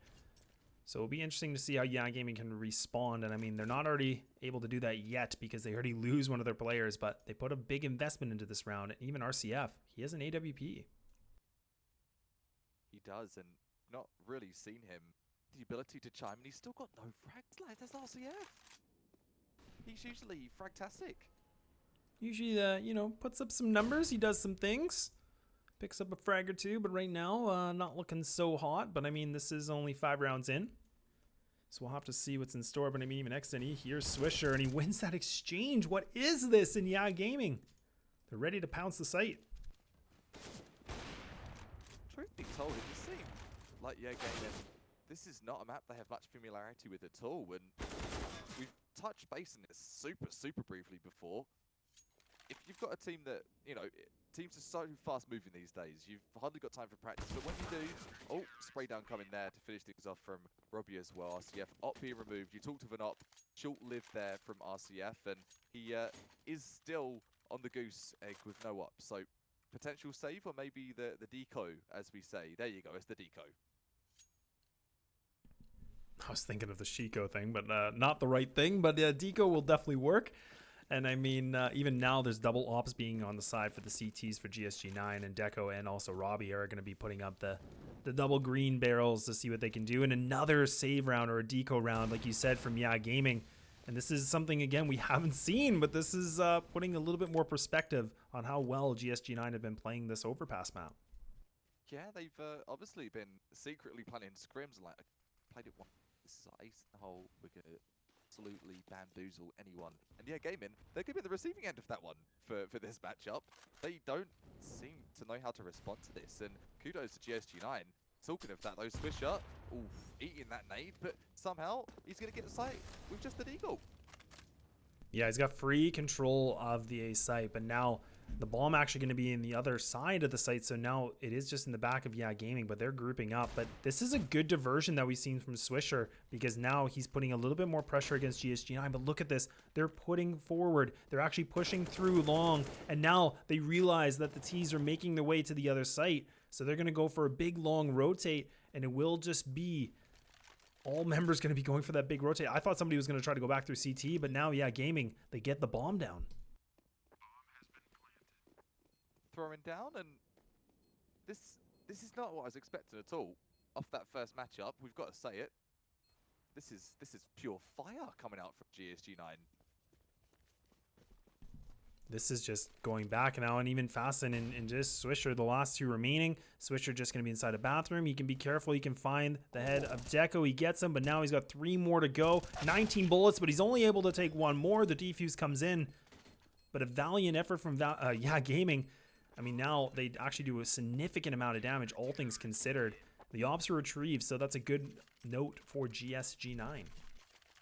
So Yeah Gaming, you saw them entering the Dust 2 arena, right? You physically was thinking, we sit down at their chairs. They got up, like, we bulldozed GSG9. GSG9 are looking to return that in kind, apparently for overpass. And if you're going to go from big loss to big win, or big win to big loss, that's a lot of emotion. That's a lot of feeling of anxiety, of excitement. It's so many feelings. You're going to be tired. And you talked of exhaustion. This, if it does go to a best of 3, you can guarantee all these players they're not going to be as jacked as they were in map number 1. So I'm super hyped. I hope this goes to BO3. I really do. I mean, at this point, we're seeing a very aggressive CT side, a very dominant performance, 6-0. That's something we weren't expecting. And I mean, yeah, Gaming, they're not looking like the team that we saw in the first game. They finally make some exchanges happen, but it just seems like GSG9, their confidence is running absolutely off the boards. But I mean, now we're going to have to see that confidence pan out very well, because it is just 2 members alive versus now 3. And J-Dubs, he will be the anchor in this site. So now Robbie finds the body of Swisher, connects the AWP, and now making it back to the 2-2. So time is definitely available for Yeah Gaming to make any sort of decision they want here. Stuffer, and you see the util work here from Yeah Gaming. But is that going to be a fake? That is going to be a fake. So it's working, lads. It looks, oh, one's left, but one will be staying. Yeah, this is big. I mean, J-Dubs having that utility. This could be able to slow things down, but he actually goes for the peek. He wins the spray on 1. Able to get the second. J-Dubs delivers with a triple. Doesn't give up the rotation, which allows GSG9 to have 7 in a row. Yeah, Gaming, they haven't taken the pause. They finally do. And again, this is looking a bit terrifying here for Yeah Gaming. Not a single round here, coach. So those trembling boots that we were talking of GSG9 last map ended Dust 2. Like, oh man, Dust 2, what happens? I hate Dust 2. Well, they've gone into Overpass. They've given the boots over to Yeah Gaming, and they're trembling those boots as well. So clearly something wrong with the boots, but we'll forget the boots. We're going to focus on the game. Have Yeah Gaming got what it takes to make the kind of comeback we didn't see GSG9 have the ability to on Dust 2? If they do not have what it's made of, we're going to see this best of 3 happen sooner rather than later. 7-0 at Overpass? I've not seen this in a while. It's been a really long time. Yeah, and I mean, we were talking about it before. I mean, CT side is definitely the side to be on. I mean, it's more the favorite in my opinion, but it also can be a big negative effect if you're playing a bit too aggressive and just not fragging out. And we're seeing such a new team from GSG9. They weren't able to get that many frags on the other side. It just looked like it was completely one-sided, and now they're making Yeah Gaming look the exact same. Yeah, they're making look like they're going against Silvers, and that was the opposite of what it felt like on Dust 2, to put it in layman's terms. It's phenomenal stuff here from GSG9, and I am sure Laz as well so hyped to be casting this game. Surprise hype too. We did not expect this out of a team that we should have. They've got 12 wins this season. Yeah, they got the 12 wins. Yeah, Gaming, the undefeated team in the division. And now this is a 5-on-5 retake. I mean, a little bit of damage exchange, but no frags yet. And now the CTs are ready to go into the site. So they pick up the 1, looking for more. That is going to be Robbie with the AWP. He makes the connection, takes the head of Swisher, connects it. And now just only down to 2. This has been the biggest round we've seen from Yeah Gaming in terms of damage. And that's not going to be enough in GSG9. They keep the momentum going a little bit longer. Bro, have mercy, GSG9. What are you doing? Yeah, Gaming, they're not making bad plays. They've never had issues from our previous experience of casting up to this point in the playoffs, but they're having some issues now. GSG9 are that issue, and they're continuing through. 8 rounds, 8-0. Yeah, the experience of them playing on this map is definitely just showing. I mean, they played it, and like I said, it was kind of an even statistic from my research. I mean, it wasn't like they were 100% winning on this map. I mean, it was definitely close, but that experience alone is definitely showing why they're making such a dominant fashion of 8-0. I mean, this is going to be tilting for Yeah Gaming. I mean, you won that first map 12-3, and now your backs are against the boards, and they're just not able to really make anything work right now. Anything at all. And we've given Yeah Gaming kudos for random plays for days, and effort there from Swisher. Contribution for Demai as well, so maybe in a scrappy fashion they could get into sight, but look at all the fatalities. 1 player down, Swisher. Demai, he's lit and he's out of the running. The nade coming in as well, the support. Laz, this team, the execution, the utility, devastating. I mean, we're just not seeing that same coordination like we saw before, and that's kind of the difference when you see teams on a map that they picked. I mean, Yeah Gaming, they haven't had a lot of experience on this, and it's definitely kind of showing right now. But we'll have to see what they can do in store. I mean, both 2 players left alive. The bomb is actually going to be down just in front of Long B. And that is going to be RCF trying to go for the spam, trying to see what he can find, giving a little bit more leeway for Bu to make it creep through. They got 30 seconds left. Time is definitely the essence. They're going to be able to group up in long B, and now Bu, the first point of contact, he has to win this exchange. Deco going to be inside the water. Oh, the nerves. I mean, I'm nervous right now, and Oni spots chirps his head. Bu, he gets the free frag, so now it's going to be Deco to hold down the 4 for his teammate. Gets the spray, the bomb's getting planted. Bu, he gets it in time. Always go for the wall, but he does get it in time, so everything here is not Bu's zero. He's got to be like Cold Zero with the precision. He's only got a few bullets. The pop flash is coming out. He's going to go for the spray down, but it's not going to be enough. He's low. Yeah, Bu is low. He's only got 6 bullets also, but he makes it connect, and finally, yeah, Gaming, they respawn back. I mean, it's not going to be pretty, but man, they needed that round. You hear the term in snowboarding, in skateboarding, any of those extreme sports, sketchy. That was a sketchy round there for Yeah Gaming, but indeed, it will be enough. Scrappy, nonetheless.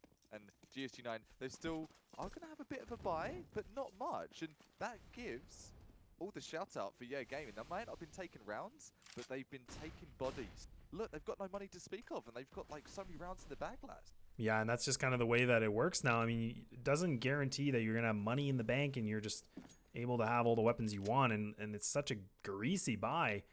And I mean, they've already lost 2 members, and I mean, they took 1 with them, but we'll have to see something different. And even Deco, look at this full amount of confidence. He's actually going to walk right through this. Should be able to pick up, I believe, one of the members' weapons, but finally does retrieve it. So that's going to be a little bit of a bright side. And now the T's are actually getting ready for the mid control, and that's going to be Exin just side of Connector, posting up, holding the ground. Power though, and in this situation, that clearance there coming out from Deco, he's got the inkling that no one's going to be there, but Swisher, he's got all the information, he's got the schematics. Look Oh no, look Swisher. at I mean, this. he could go for the knife if he wants, but instead he plays it cool. He gets the double. Cool, calm, and collected. That positioning from him. The lurk is big, and now that should be the next round for them. Exin taking significant damage on the skin of his teeth alive. Gets the connection on Doomau somehow on that bit of an angle. Okay. But another round for Yeah Gaming. They respawn with 2 in a row. What a flick. And he's having a really good overpass. Super, super good, and that does not surprise me. He's kicking it at the top of his team, being the team MVP so far for the CT side. Number 2, it's going to be the rounds though that Yeah Gaming are going to slap on the scoreboard. So 8-2. Another exit would be nice. That positioning, that's cheeky. I mean, he was just like on top of the dumpster, but kind of inside the plant. So he was actually a little bit camouflaged. He picks up that frag. And that is a good play. I mean, there's not really much that you expect from him with that low of HP. He's just getting exits, and any kind of frag you can pick up is definitely going to go worthwhile in that next round. But look at the money. It's non-existent again. I mean, they don't even know what to really do right now, and then instead they're going to knife Exin because they're so frustrated. Team blood has been shed. No frags, though. That's always the worst, isn't it? Fragging at this point in the game, but going for the stack, all behind XM with the AK, the gladiator rounds.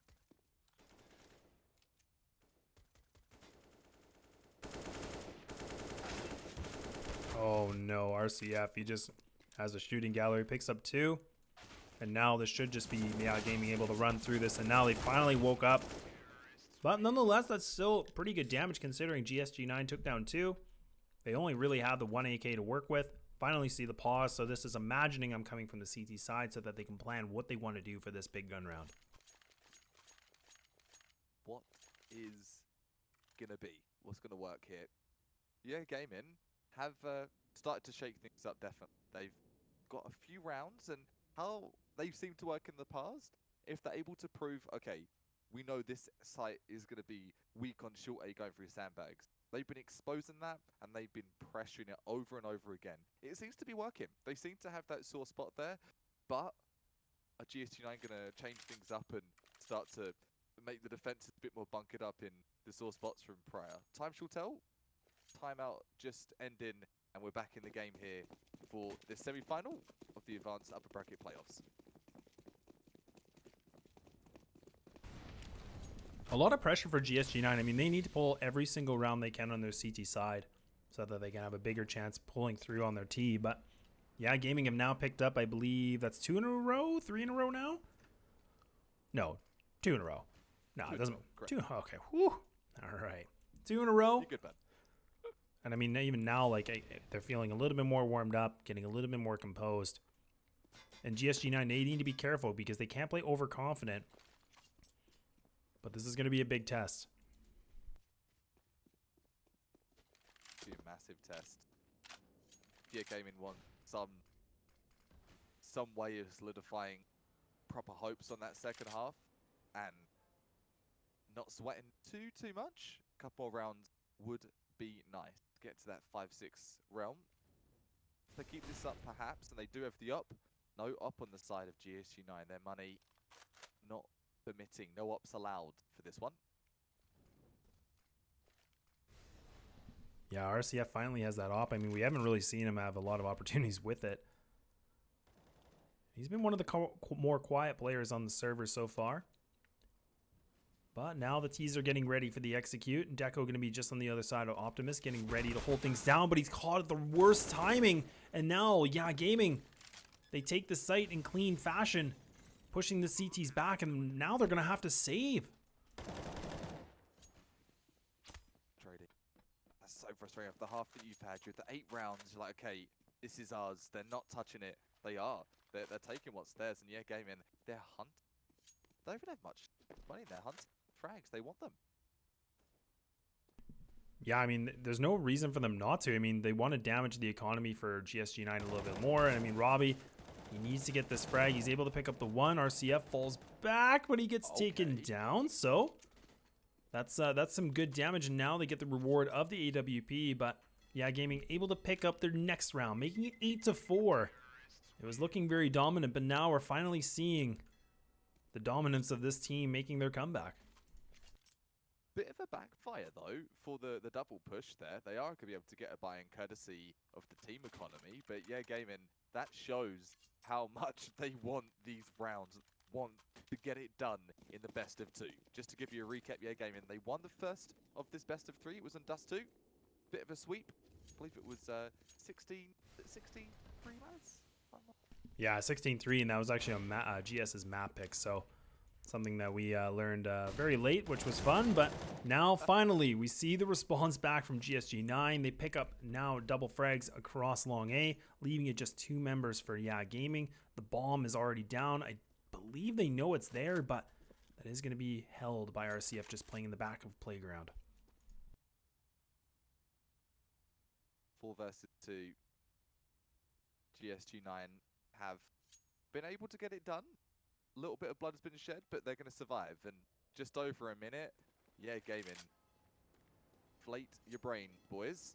What's going to be the play here? Is it going to be that mid play? Where's the up going to be put into work? RCF, he's got to start something here. He knows he does. Yeah, RCF is the one that does have the big green, so we'll have to find some kind of an opportunity. But GSG9, they should be anchoring the sites, playing a little bit more turtle, and that's exactly what we're seeing a little bit more of. The only player that's kind of playing a little bit more on his lonesome is Exen, just hanging out in the back of B, just waiting to see if anything does happen. Only 30 seconds left, so yeah, Gaming, time is ticking.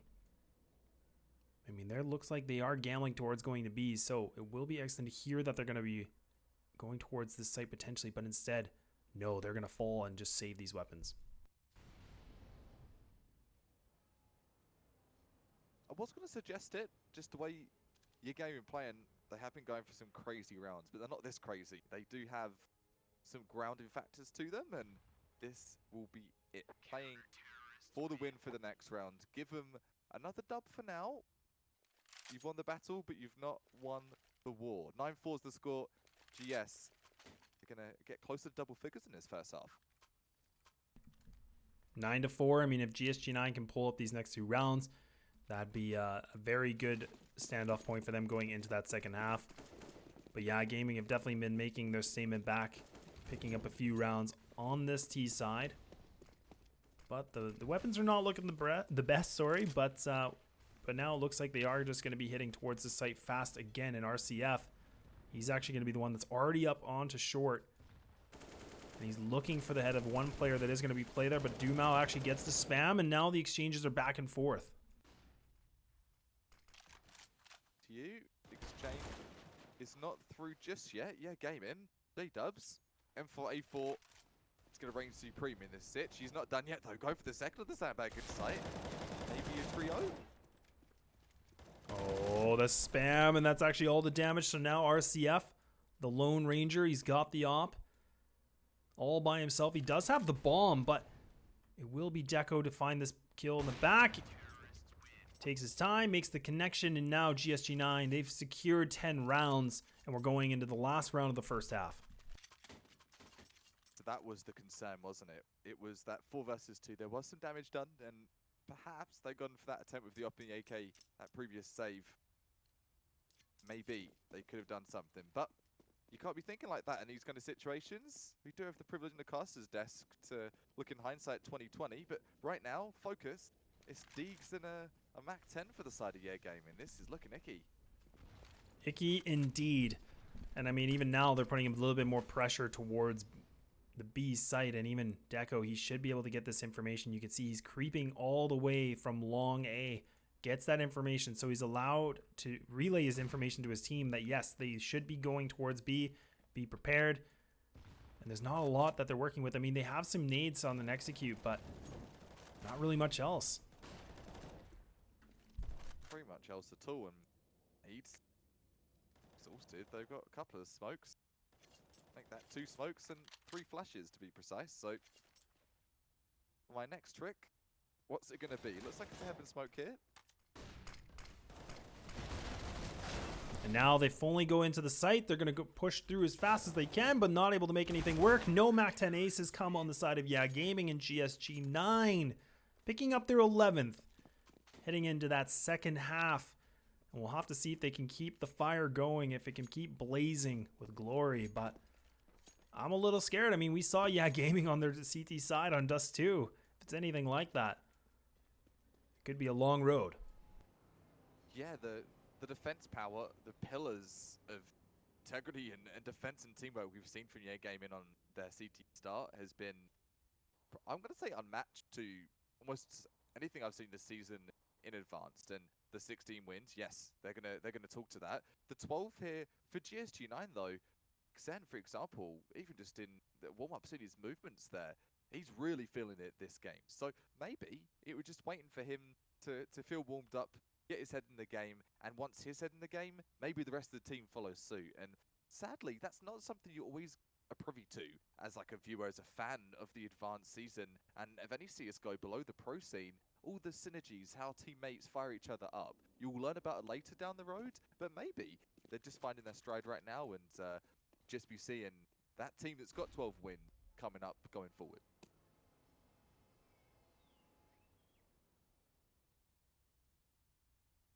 Just in between matches though, so grab a cup of tea, a drink, snack, whatever you like. We'll be with you with the rest of the second half very shortly.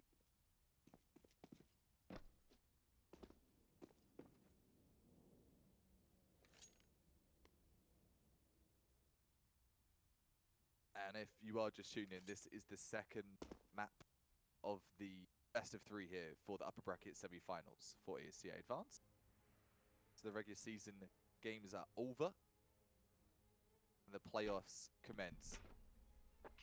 All fighting for that chance to climb a ladder and climb the rank.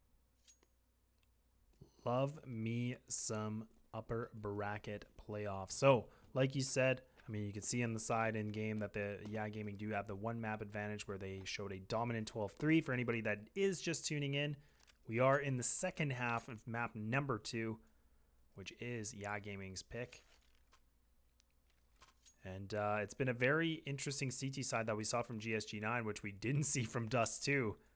And we'll have to see if they can bring it forward going on this T side. This will be a telling round, won't it, lads? If GS are able to snag this one, it could be their map, simply put. And knowing that, knowing this is going to be keeping you in the semi-finals, pure pressure for the side of GSG9. I mean, it really is, because this is the opportunity that they can push things over to map number 3. And yeah, gaming, they've been extremely dominant in all their maps and all their matches this season. So their backs are completely against the boards. And we'll have to see how they respond on the CT side. But GSG9, they're going to have to be very well and coordinated and already showing off to be good. The nades are coming in, and now a bit of a retake situation in RCF trying to make the connection with the USP, but he's taking down to already 3 HP, and they're falling apart, coach. They're not able to respond, and they've already lost 2 members. Sherps, that move from the bunny hop into the water. Fantastic stuff. Good response here from Forsten. USP headshot will take those, but it's almost a 3 versus 2. And I should say, it's, excuse me, down to 1 player. Can't even get the words out. The frags are coming out faster. It's on Mao, what's he got? It's a 4 versus 1. He's lit. He's got a kit, but things aren't looking too bright. Yeah, and he's actually going for the save. So, I mean, he's just trying to save the kit. Realizes there's not much opportunity for him to pick this up. And GSG9, they pull up the pistol round, something we never have seen from them yet in this best of 3. And even Robbie actually goes for the full charge and takes him down. So they get that frag right at the end, too. Oh, you hate to see it for Dumal. Kit, they were hoping to save that, put that into the next round, maybe do a deagle buy behind it. But now, probably just the full buy. The full send for your game. You've got the 1 game. You're like, we might as well give this a go. The Hail Mary play, if you will.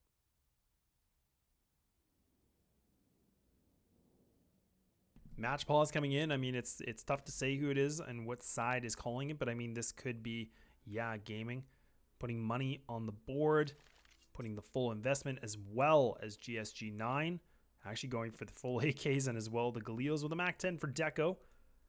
And instead, RCF going to put that scout into his hands, see if he can find some heads. We'll have to see if it's happy shooting here on the CT side.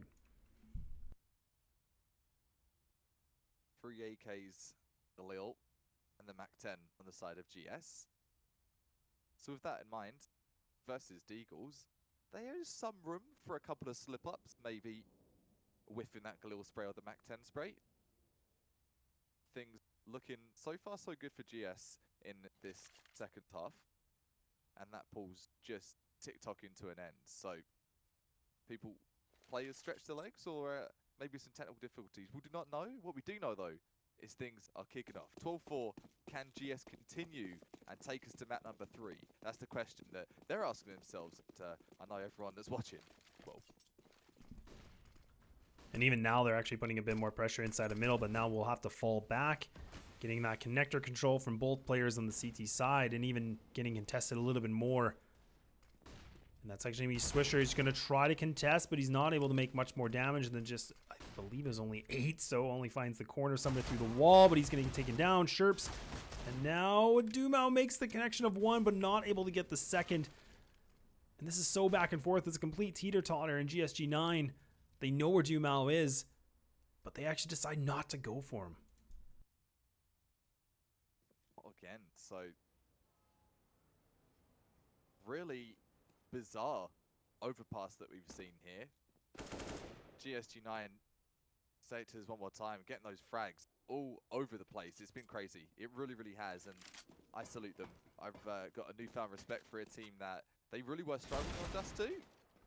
Talking of that, struggling, Forsten is going to continue their struggle. Not over just yet. It is 3 versus 2. Galil is going to be in the hands of so could have something to say here if the timing's right, and it won't be. Yeah, just leaving down a Bew. He's got a deagle, misses the shot, misses the third, whiffs galore. GSG9 put themselves at 13 rounds and 3 away from going to map number 3. And I mean, I'm just, again, so shocked on just how the performance has been from this side. I mean, considering how the first map went, I mean, it's just hard to ignore that dominance. It is super hard to ignore the dominance, and having that mental fortitude, that mental strength to be like, we got rocked on Dust 2, but it's not happening on Overpass, and they're following through with that. It isn't just smack talk, it isn't just going into it with that mindset, they're executing off it as well, and that says something. Some damage, Flipped RCF immediately been forced in. Look at this sneaky play here. And even Fasten does find the head of 2, and then he falls, and now the exchanges are coming back and forth. We go. Yeah, Gaming showing off some fancy deagle work, and now Sherps, I believe, actually did spot the shoulder of RCF, so he's going to have to go for this, but now his teammate's fallen.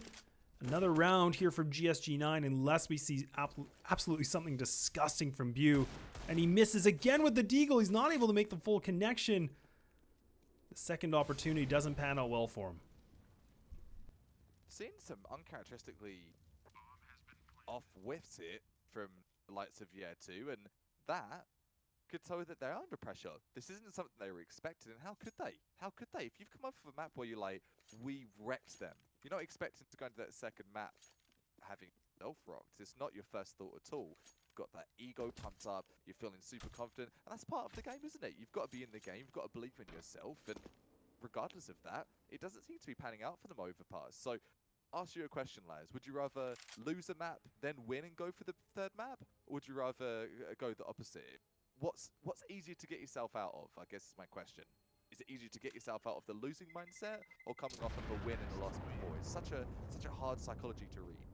Yeah, it's really different between every single person. But I mean, if I was GSG9 right now, I'd be feeling really excited. The fact that you're up 14-4, tables have kind of churned, and you're putting these guys in a potential of going to map number 3. So I mean, definitely the team must be feeling very good. But again, it's not over yet. You can never count it until it hits that 16th mark. But I mean, at this point, I think they're feeling pretty confident.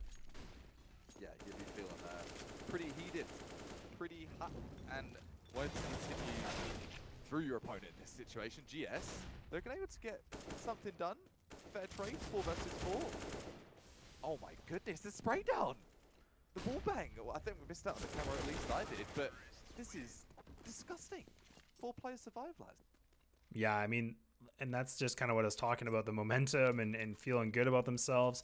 I mean, GSG9, they completely went for the more aggressive play that we didn't really see a lot from them on map number 1. We haven't really seen a ton of it on map number 2, but they finally changed their pace, and then they take Yeah Gaming down. And Yeah Gaming, they only have 2 M4s with the MP9s. So this is the opportunity that they have to take this map and pushing it to map number 3. Yeah Gaming, they got a long road ahead of them if they want to make any sort of contention. But we're going to have to see somebody come alive. It's been very quiet here on the CT side. And being more quiet as Robbie makes the connection, but Swisher doing Swisher things. Swish, man. The 3-pointer, that's a half quarter that. Robbie, he's going to have his say as well. So it is the 5 versus 3. What a full send. What a full send from GSG9 to come back, even put themselves in this kind of situation. Is the double ready or not? EP9 play will say no here from Demal. Oh, he's getting the 3K. The caster's curse has been thrown to GS. And they're going to be in it for another at least. Oh my. Before it's over, mate. I mean, talk about opportunities and the right moment to be somewhere. And Dumal, you know, I said don't count an MP9 out, and that's exactly why. And I mean, he picked up a triple playing up close like that. He can do so much damage, and it pans out very well for them. They survive. They stem the bleeding a little longer.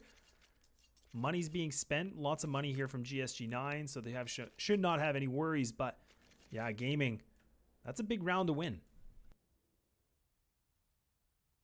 Certainly is, and with the money situation right now as well, just a little bit of hesitation, the purchase from the teammate, but this is going to leave the economy here. Excuse me, I'm looking at the side of Yeah Gaming. My apologies. So many maps, so many sides. My head's spinning, lads. Forgive me. Yeah Gaming, of course. If this is a round they're going to lose, they're out for this, and we're on to the 3rd map. GS, their money's not looking too hot either. So if Yeah Gaming were able to get this one, maybe they could string a couple together for pride's sake. Yeah, and even RCF, he's actually playing all by himself, and he just posts himself on top of the half wall, and he makes the connection onto J-Dub, so now he's able to fall back, picks up the first frag, and that's something we didn't really see a lot of the second map from Yeah Gaming. It seems like GSG9 always had their number, but finally a response back, and they have the player advantage having the 5-on-4. Still lots of time, but GSG9 putting a lot more of their attention towards middle And it will be RCF rotating his position inside a bathroom with that AWP again. First 4 here, yeah, game in. Do look in the power position number-wise. MP9 and an op. It's going to leave him sublime there. RCF turned up yet again. 2 frags for him, and then he's going to be knocked down. So 4 versus 3. Yeah, can we yeah away into another round? Feeling the yeahs come out. I mean, now they're up in the player advantage 4-on-2. It's leaving Deco and XM by themselves. Deco spots the shoulder, not able to make the shot, but yeah, Gaming respond back with 2 in a row. It's still a long road, but again, this can be a little bit worrisome, but we'll have to wait for a few more rounds because when you have this big of a lead, you feel a little bit more confident. You shouldn't get too much in your head, but if Yeah Gaming can get into the double digits, that's when you start to get a little nervous. That is when you're like, all right, guys, I'm going to have to take off the jacket, take off the sweater, and really get things going. I know that's. I feel that many players been in. It's been top level competitive, or it's been casual. You've had those feel like, man, got to turn it up. It's slipping out managers, and it's the worst vibes, especially in this kind of scenario. The trades are coming out though. Somehow, GS able to make it work. The D spam from Deco. He's got 2 frags. Not like this, Yeah Gaming. I mean, they have the weapons, they have the advantage, and they're losing to a bit of a deco. And Deco makes that 1D, and now RCF, the last player to keep things alive. The knees are weak, and his arms are a bit heavy as he misses the shot, and now he's going to have to come alive with the M4 versus 3 players of GSG9, and they're hustling, they're running all the way around to A. And this is a worse spot for RCF to be in. This is a big clutch situation. Far from ideal, isn't it? Oh, and Deco, he spots RCF, and I don't think he actually spotted him, but RCF, he wins that duel. How does that happen? It's still alive a little bit longer. I mean, GSG9, they can get themselves ready for the post-plant situation. The bomb going to be planted in favor for them in CT spawn. Makes it a little bit more difficult. But surely he can't pull this through. Surely not. 2 P2s versus the M4A4. You tell me, what's it going to be here? I don't have to predict double stack though, bang. He heard the scuffle though, he heard that. Yeah, he's creeping through, and now he does have a kit, the smoke blocking off, so he actually decides to go for the spray, but he's not able to make it happen in GSG9. They take us to map number 3. They pull through on the P250 and the deco round. And Yeah Gaming, they lose the map, and we're back to a 1-1. We are back to a 1-1. We talked of this, of if we saw something crazy in Magic. We talked about Hogwarts. We talked about a lot of theorycraft. Wow, well, I haven't used any wells. I'm using it just for the cost and death perspective here. Super stuff coming out of GSG9, and the best of 3 by name and by nature. We're going to go all the way to the 3rd map. Thanks for sticking with us, guys. If you have stuck with us the entire roller coaster ride, some pauses, some intense frags, and clutches galore gets us to where we are. What is it going to be for map number 3? What do you see on the boards there, lads? I don't even know. I mean, I'm just, that is a great question, because I honestly, the way I was looking at this is I thought it was going to be a lot closer than that. I thought GSG9 were going to have a lot longer of a mental reset that they needed going into the 2nd map. But I mean, they did a really great job on kind of just resetting the mindset going into map number 2. Showed why, again, they're on the top 5 of the playoffs. And Yeah Gaming, I mean, it makes you wonder if that kind of tilted them a little bit. But at the same time, when you don't play it as much, what do you expect? It's exactly that. You just mentioned it before for GSG9. Don't beat yourself up. You just lost against a team that have won all 16 of their matches. But roles reverse. Roles reverse coming out of Overpass, where it's like, hey, you're not a big player of Overpass, and you could see it. You could see they looked a bit out of their element. They didn't have those advanced peaks that you saw GS coming out with. That one memorable one is Zen. He was up against the bench. He was up against the bench just on the opposite side of Playground and Party, and he's doing mental 180 plays. So you can't predict something like that. It's something you just have to experience. If that's one takeaway for Yeah Gaming, and very little critique we've given to their playstyle or anything they've done so far, they're going to remember that overpass experience, and I'm sure they're going to be practicing that for time to come. And that's a big boost for them. Like, I mean, we were talking about, momentum and team morale and things like that. I mean, these guys must be feeling really excited about how that map went. And I mean, first map was a 12-3. Then we go into a 16-3. And then this map, I mean, 16-6, something like that. I mean, again, they didn't even reach double digit numbers. So a dominant performance really from GSG9. So they must be feeling really good into this. And yeah, gaming, now they're in the position where they need to figure out reset and going into this last and final map. There's a phrase I used to use when I used to play competitively for the short stint I did, and it's like, if you shut down a site, you're saying team comms, B site is closed. You get a 4K, you get a 3K, you get really pumped. Like, yeah, that's how I feel for both of those teams, saying about Overpass is closed, Dust 2, closed. That's the kind of attitude and the kind of fire that we're seeing from these teams. Are they going to be able to pull it out for all the stops and with the last map? And quite honestly, lads, when push comes to shove, the third map's the only one that counts. It's like they've played no match. So if you kind of want to think of it like this, if you've not seen the best of 3 before, it's sudden death. You've got those 2 maps that have been and gone. Doesn't matter what you did there. No one actually cares, because this map is where everything lies on. And hopefully one of these teams, they can bring it to us here. So with that, we are just going to take a short break. So don't go away, and make sure to grab a snack or a drink, whatever you need. We're going into map number 3. Don't go away. It'll be quick.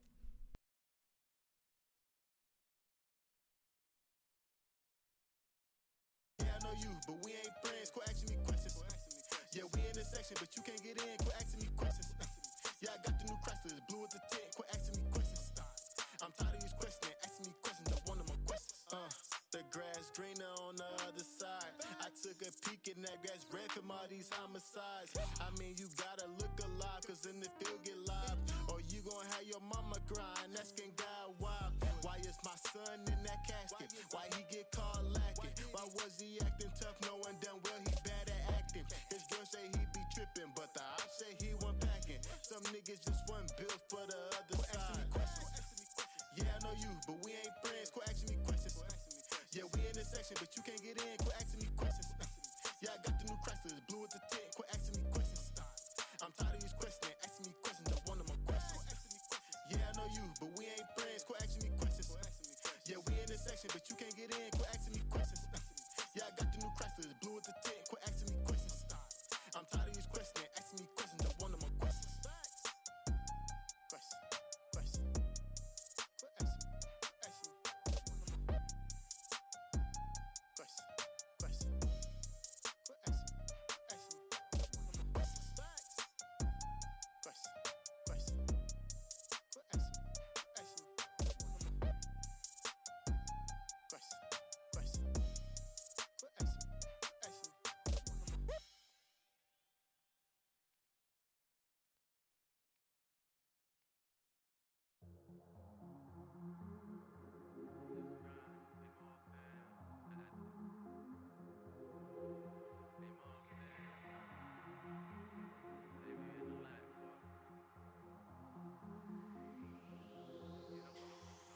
Ask me what I'm doing, just grinding. Haters wanna hate, let them hate, never mind them. Be more bins, tryna reach the next plateau. And I can't stop till I achieve my goals. Keep a couple fees inside the photos, so official with the vibe, you can't fuck up my zone. Hold on for a minute, let me count mine. You know, they throwin' salt on my name.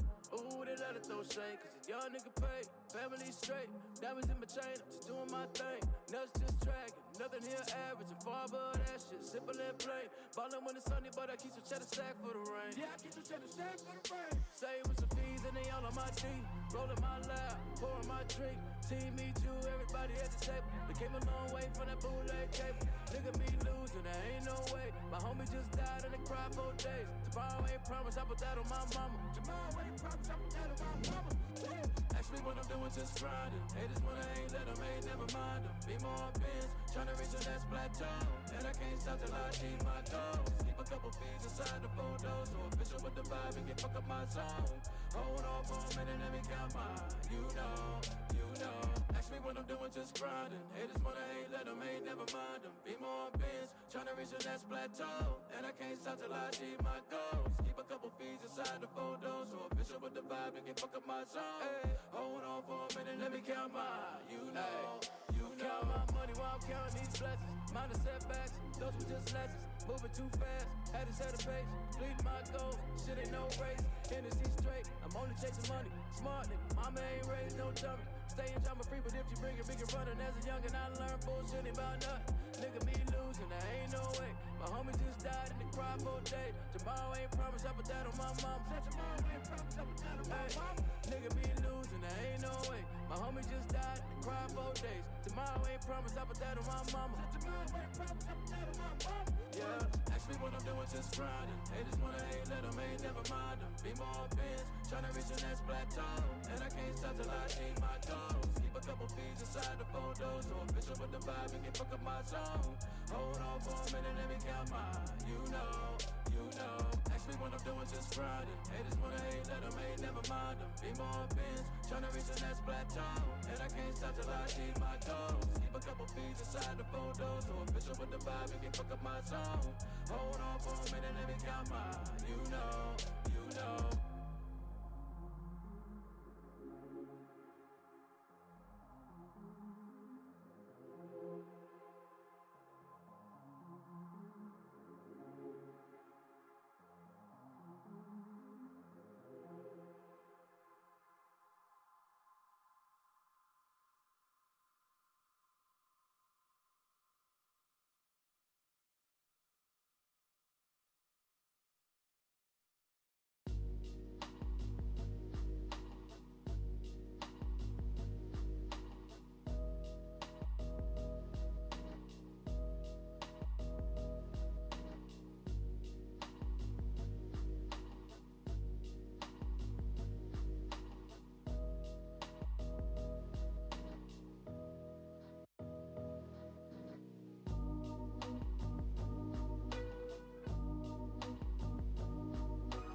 Hey, we're back. We're here. And we're going to map number 3. So, just so you all are aware, I mean, let's just do some quick intros. I mean, I'm Laz. I mean, who are you? Who's the guy beside me here? Cover Frag checking in, and we're hanging tight for the third. It's going to be the long haul, the full stretch here today, Laz, for the two teams we're playing with here. And yeah, no messing around. I mean, look at this, guys. We're here. We're map number 3. Things are going live. You think you never see it, but now we're here. Things are underway, Kappa. We're here. It's happening. You made it. And these two teams have made it through to the semi-final of the upper bracket. Which one is going to get through to the final, though? You'll soon find out as things get kicked off here. The playoffs, super exciting stuff, and it's nerve-wracking, to say the least. 2 blowouts. 1 for Dust 2. Yeah, Gaming taking that one by storm. And GSG9, honestly, they're doing very well on the side of Overpass. Who's going to take Inferno? Yeah, now it's Inferno last map, and Dumel going to be taken down. Robbie gets the bomb. So will we be retrieved? And that's going to be Yeah Gaming on the CT side. And it's already looking a bit grim for GSG9, but they finally respawn back. It's a 2-2 situation. Now going to make it the 2-1, leaving RCF by himself. But the bomb is down, so now the T's, they got a lot of work ahead of them here, Kappa. That is the worst case scenario. That's the worst case. You've run all the way to site. You've cleared arches. You've cleared Moto. Why is there the bomb? Who left that behind? Someone's going to be slapping himself to lose this one. Good pop flash here coming up from RCF. And they're lining up for him as well. Getting somewhat lucky in that scenario. It's a 2 versus 1, sure. But RCF, he was feeling it. He could have had that. That was somewhat doable from that lineup. Good effort. Yeah, gaming though. Taken out 1-0 GSG9. Yeah, what a very interesting round. I mean, we saw Yeah Gaming, they got the bomb down once, but no, they get it down twice. And like you said, GS, I mean, they're feeling good. They're like, yeah, we got sight. Let's get the bomb planted, and it's in back of spawn or back in mid. And that's, you know, like it's a little tilting. You don't want that.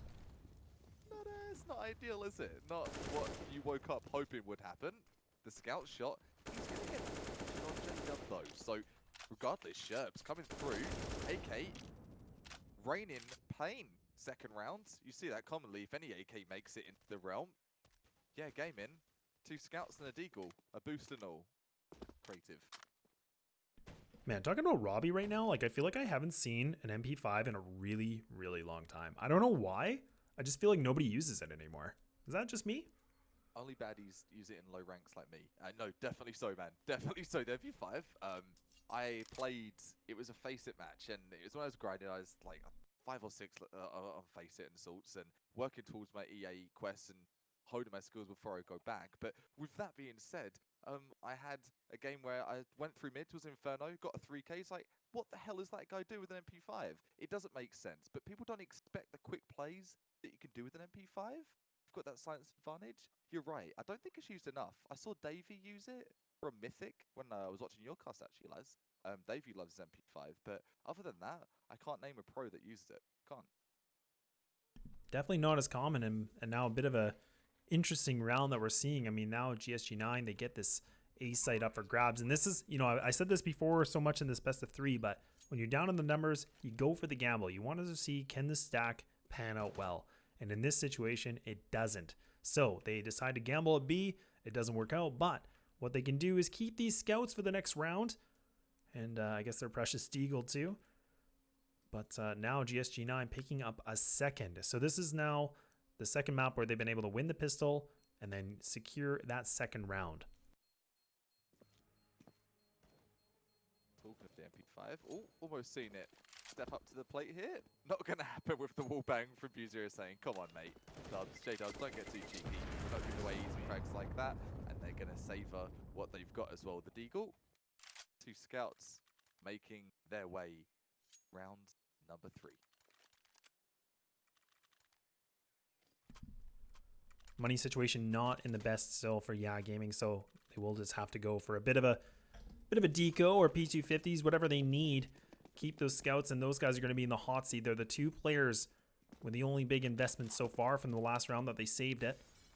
But instead, there actually will be a bit of contention towards Banana, and the nades are actually doing a significant amount of damage across both sides. And now CTs are going to be pushed back into the site once more. The bomb already down in the back of T ramp. But GSG9 grouping up, getting that car control, getting a lot of information and real estate so early on here, Kappa. Super early on. GS.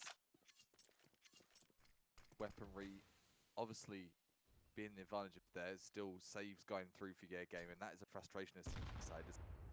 Good work from Nade.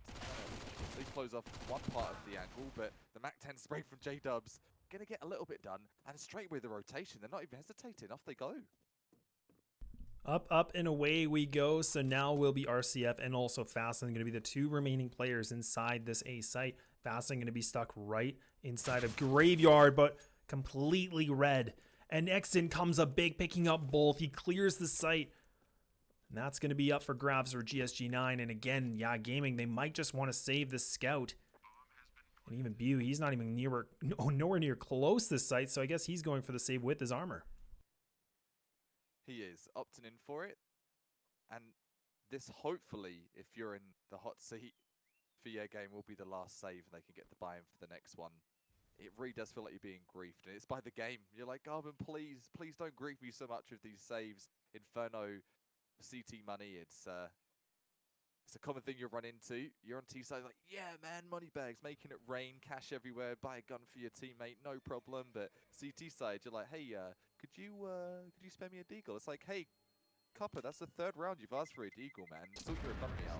Those are the conversations you don't want to be hearing at this kind of level in advance, but got to be careful with the kind of buys we've been seeing. They're good for the stage, pretty disciplined usually, but you're in the third map of best of 3. You're going to start getting a bit frustrated. It's easy to make a mistake on the buys, lads.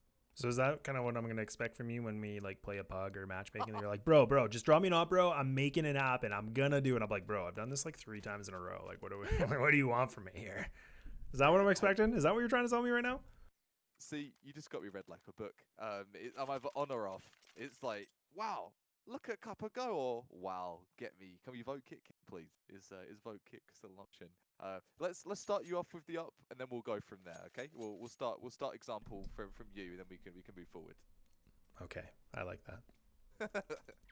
There's always the theory. I always get joked by my friends, and it's always like I missed the first like 3 or 4 shots.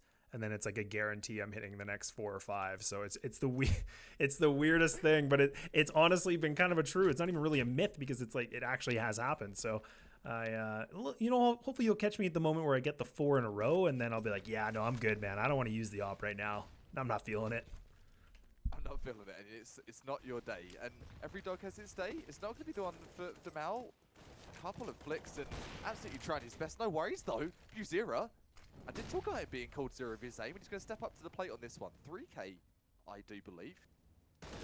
Yeah, that's a big opening, and even Nexen was trying to get more of an opening, allowing something to work, but Deco going to get taken down in the back of the head.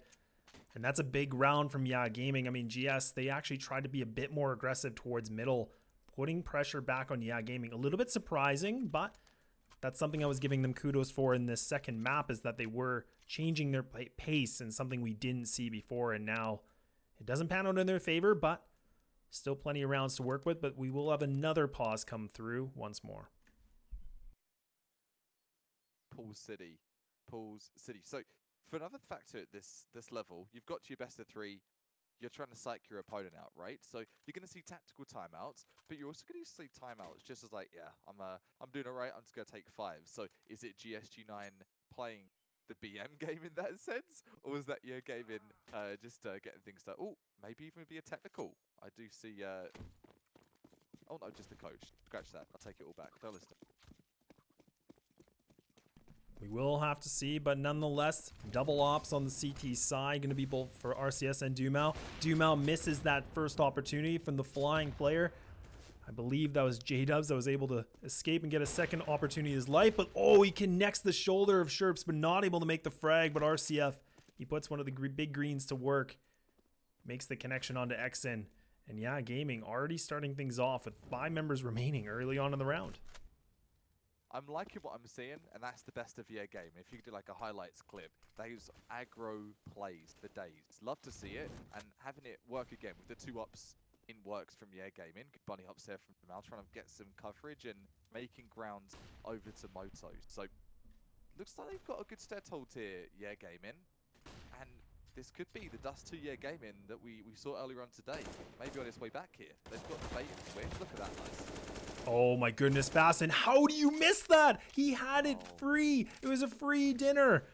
Full plate and he misses it.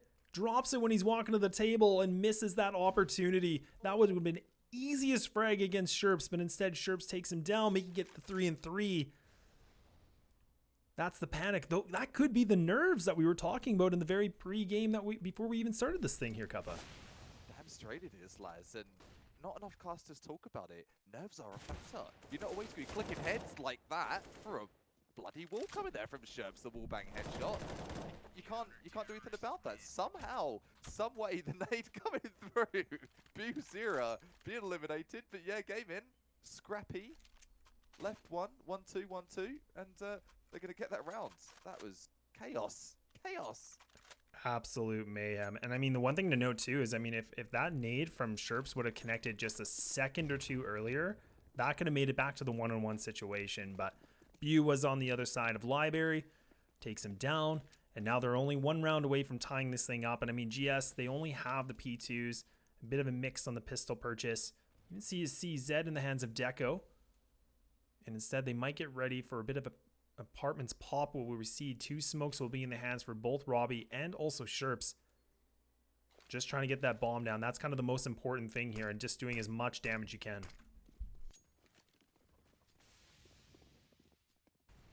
Hit and hope for the best, isn't it, really? Get that lucky 1v or lucky 2 headshot. Not coming through. It will be the CZ. Only weapon to do him in, though, so far.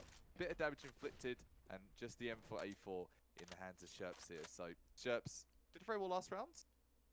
That infamous full bang headshot through Library, being repaid in kind. Another headshot, this time coming for a Swisher against him at Library as well. So back to the books, back to basics for GSG9. Gonna have a buy here. What's the play gonna be?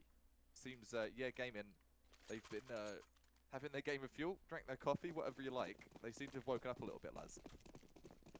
Chugging Mountain Dew game fuel, I'm not sure. We're drinking whatever they need to drink, but now it's a tie game. Map number 3. This is the upper bracket for anybody just tuning in. And yeah, Gaming getting pushed to the very end in GSG9, not giving up without a big fight. Still the first half, and now the double ops. Full AKs across the board for the T side. But instead now they're getting ready for a full banana push. And Swisher, look at this spot that he's in. He's already creeped through. He's got so much real estate. And look at that information. But he's able to only take 1. But now he's got them sandwiched. You know, I'm actually surprised Swisher didn't go for the whole 5-course meal there. Just went for the 1 frag. I'll just have an appetizer, please. That'll be it. That'll be it, yeah. Just a small salad. I would prefer just the salad and nothing else. Dressing? No, I don't even want that. No, what, it comes for free though. What about the sandwich after? No. Okay.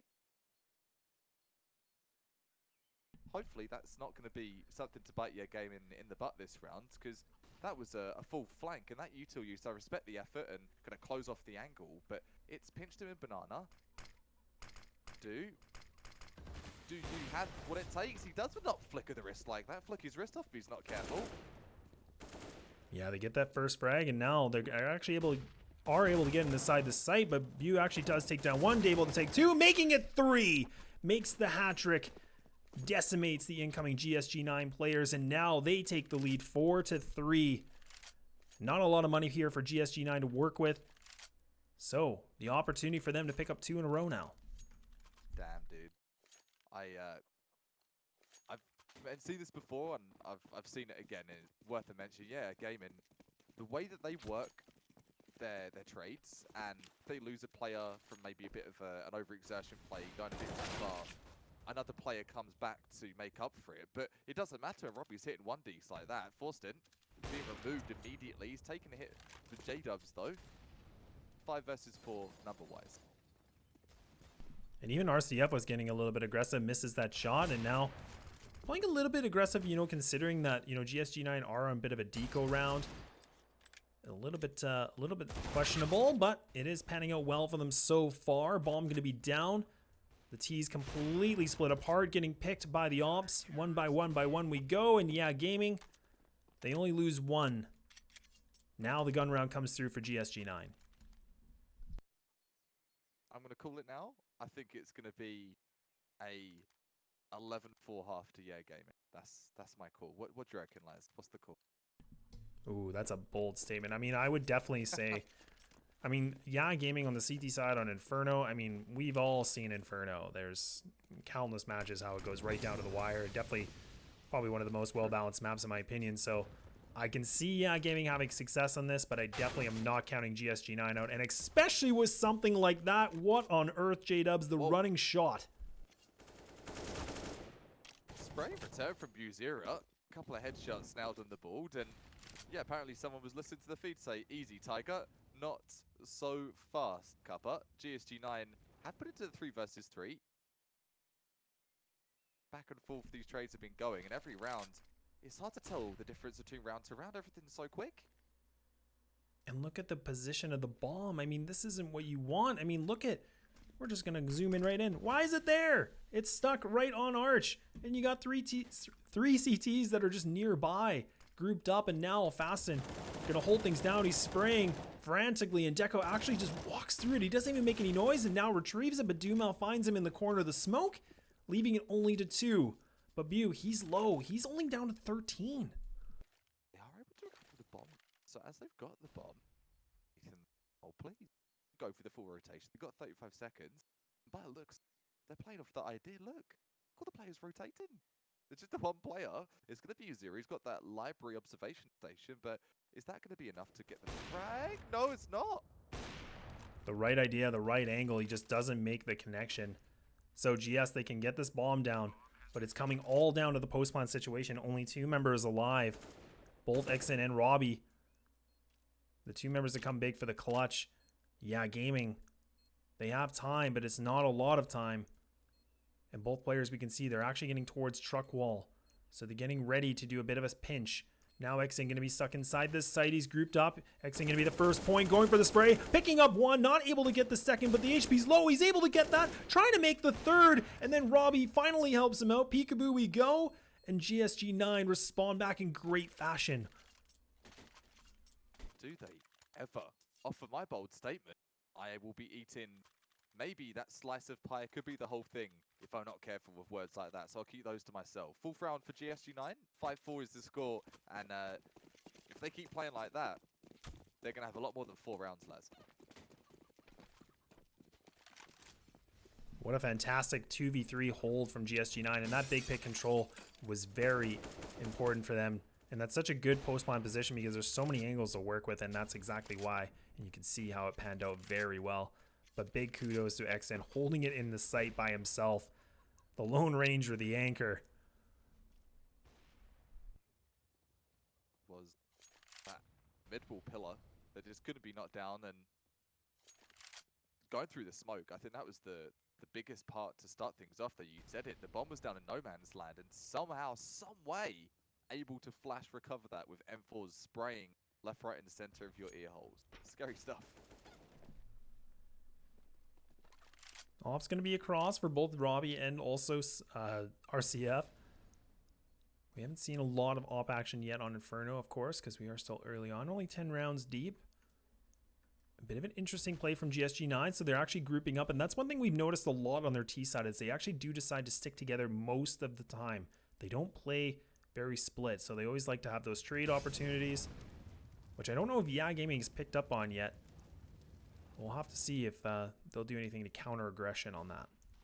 Super good point to mention. They don't do really any lurkers, do they? They just do the one person watching the flank and the rest are going forward like a tank. And as they will, the smoke is going out. The op play coming through the smoke from RCF. It's going to do 1 in. It puts it to the 4 versus 3. GS, they're in the position of advantage here. Oh my goodness, and RCF, he gets that timing perfect. He takes down Deco. There's no smoke to block it off. So now they're going to be 2 players coming in from CT, going to be pushing their way through Cathedral into Ruins. But there will be also the player Bew. He is going to be inside a banana. So clearing that off. The post-spawn situation, they need to hold it. Robbie playing the new box, finds the connection of Fasten. Now leaving it just to RCF, the Opper. The only player to do significant damage this round. He's by himself against 3 members of GSG9. But this should be the round from GS. Potential's running by him, going for the exit ace, gets the exit 3k. No op is going to be saved. It's going to be snagged by GS though, so they get the free upgrade there. AK, no, it's going to be an op. And I mean, in that spot for RCF, I mean, there's really nothing you can do. I mean, he just went for the frags. He's just trying to burn any damage on the economy side here for the T's. And it doesn't pan out. He's only able to take 1, but now, Yeah Gaming, they're going to be on the save. Just a P250 and a CZ that we see. No utility except for 1 flash for Dumel. But it will be a 4-1 stack. So it actually will be RCF by himself with the CZ in apartments. But it will be 4 players that are going to be hanging out just outside of the spawn on the connecting point.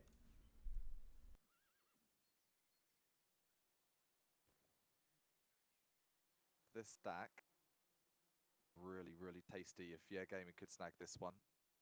And it would really, truthfully, get him into the half again for a round or 2. It would be really beneficial to take that into your team side. Last map of this best of 3. You're tired. You've been clicking heads for a while now, and Oh, that's a headwind. oh man, and View, he actually does, get those trade frags. I mean, picks up 2. But I mean, that shot from J-Dubs, I mean, it is a predictable spot, but I mean, the fact that you can't see anything and you're running and he just gets that 2-tap like that, like, oh, that's good stuff. Mamma mia, indeed. The premium product coming out from both of these teams.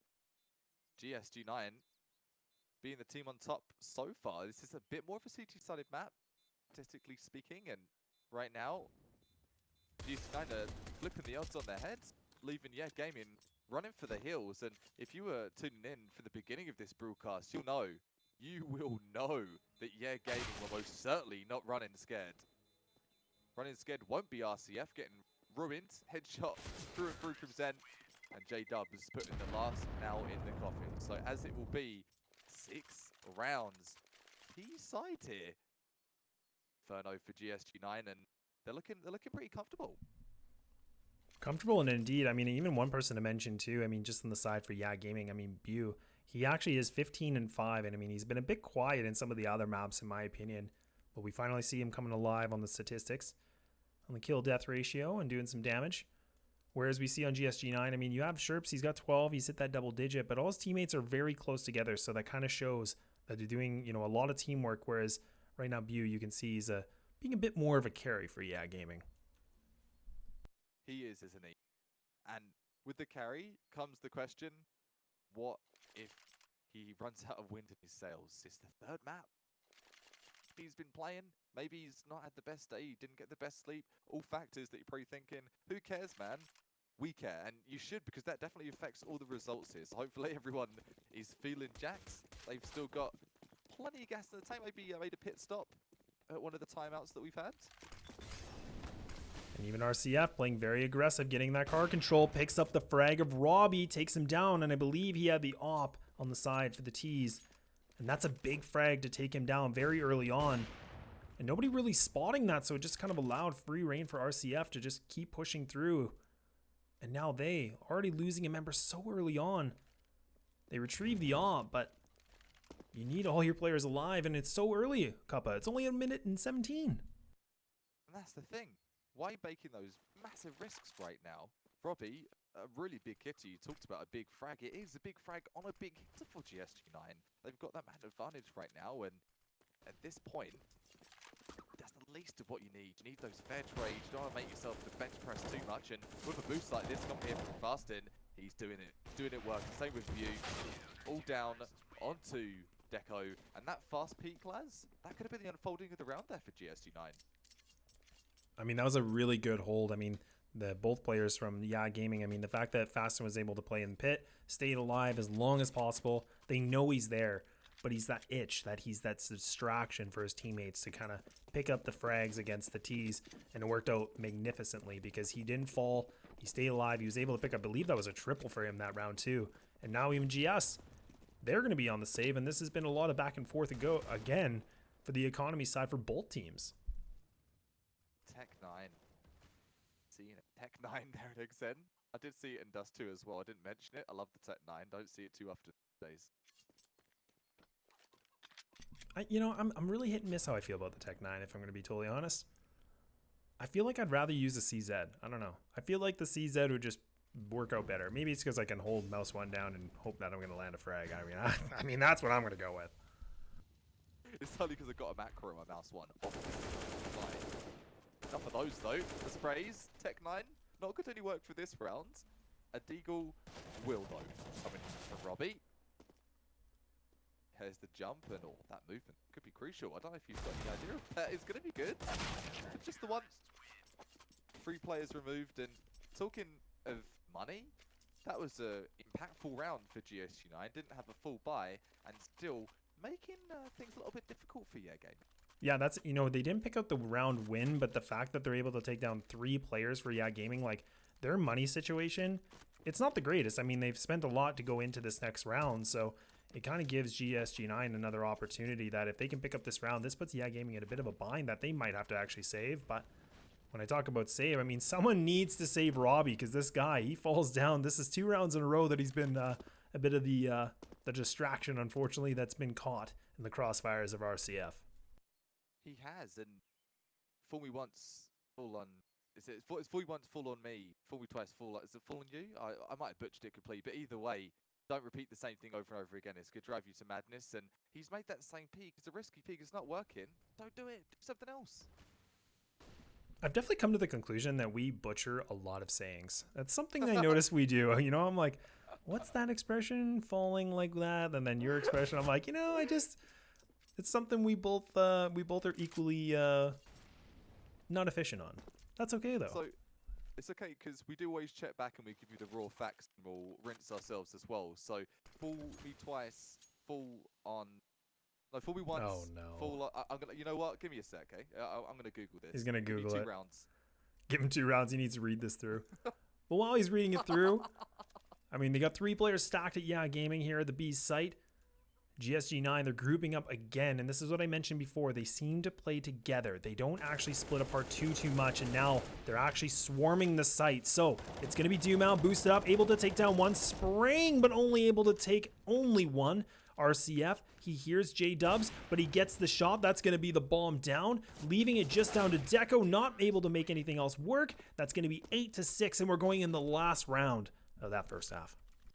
Yeah, Gaiman have been able to get a bit of substance behind this. They didn't have the best starts this half, and we were a little bit concerned, weren't we? But since I believe they're at about 3 or 4 rounds, they've been on a bit of a train on the dub train. So things looking all right for Yeah Gaming. Made something of this half, and enough of the CT for the T side. You're GSG9. You're feeling super amped. You've got 6 rounds on T side of Inferno. You haven't even gone to your defensive side yet. Yeah, GSG9, they've definitely come alive since that first map. I mean, everybody was writing them off. Everyone's like, yeah, this is easy. Yeah, gaming 2-0. I mean, we're at map number 3, and it's 8-6. Like, it's close. And, Inferno is one of those maps, again, like, I feel like it always delivers those close games. And we saw how GSG9 were on their CT side, even on Overpass. So it'll be interesting to see if they can transition that into this third map. And like you said before, I mean, the gas tank's getting a little bit low from everybody on both teams. It's been a lot of games. It has been a lot of games. You've had a lot of games, a lot of frames going before your eyes. All of the things have been happening. 4 players in the server right now, so believes free catch in a sec. In the meantime, though, it is fool me once, shame on you. Fool me twice, shame on me. Goodness knows why that was so hard for me to get to, but the shame is purely on me for this one. No shame to anyone else. I will never forget that phrase. I felt kind of bad because you're looking it up, and I know Danger Zone in chat wrote it down for you. So, but shout out to Danger Zone for correcting Cuppa's bit of a struggle in the quote. But don't worry, I'll be able to follow suit right away. I'm sure I'll butcher another expression. I mean, I think that's the 2 things we do a lot. We butcher the names and we butcher the expressions. But you know what? That's okay. I'm okay with it.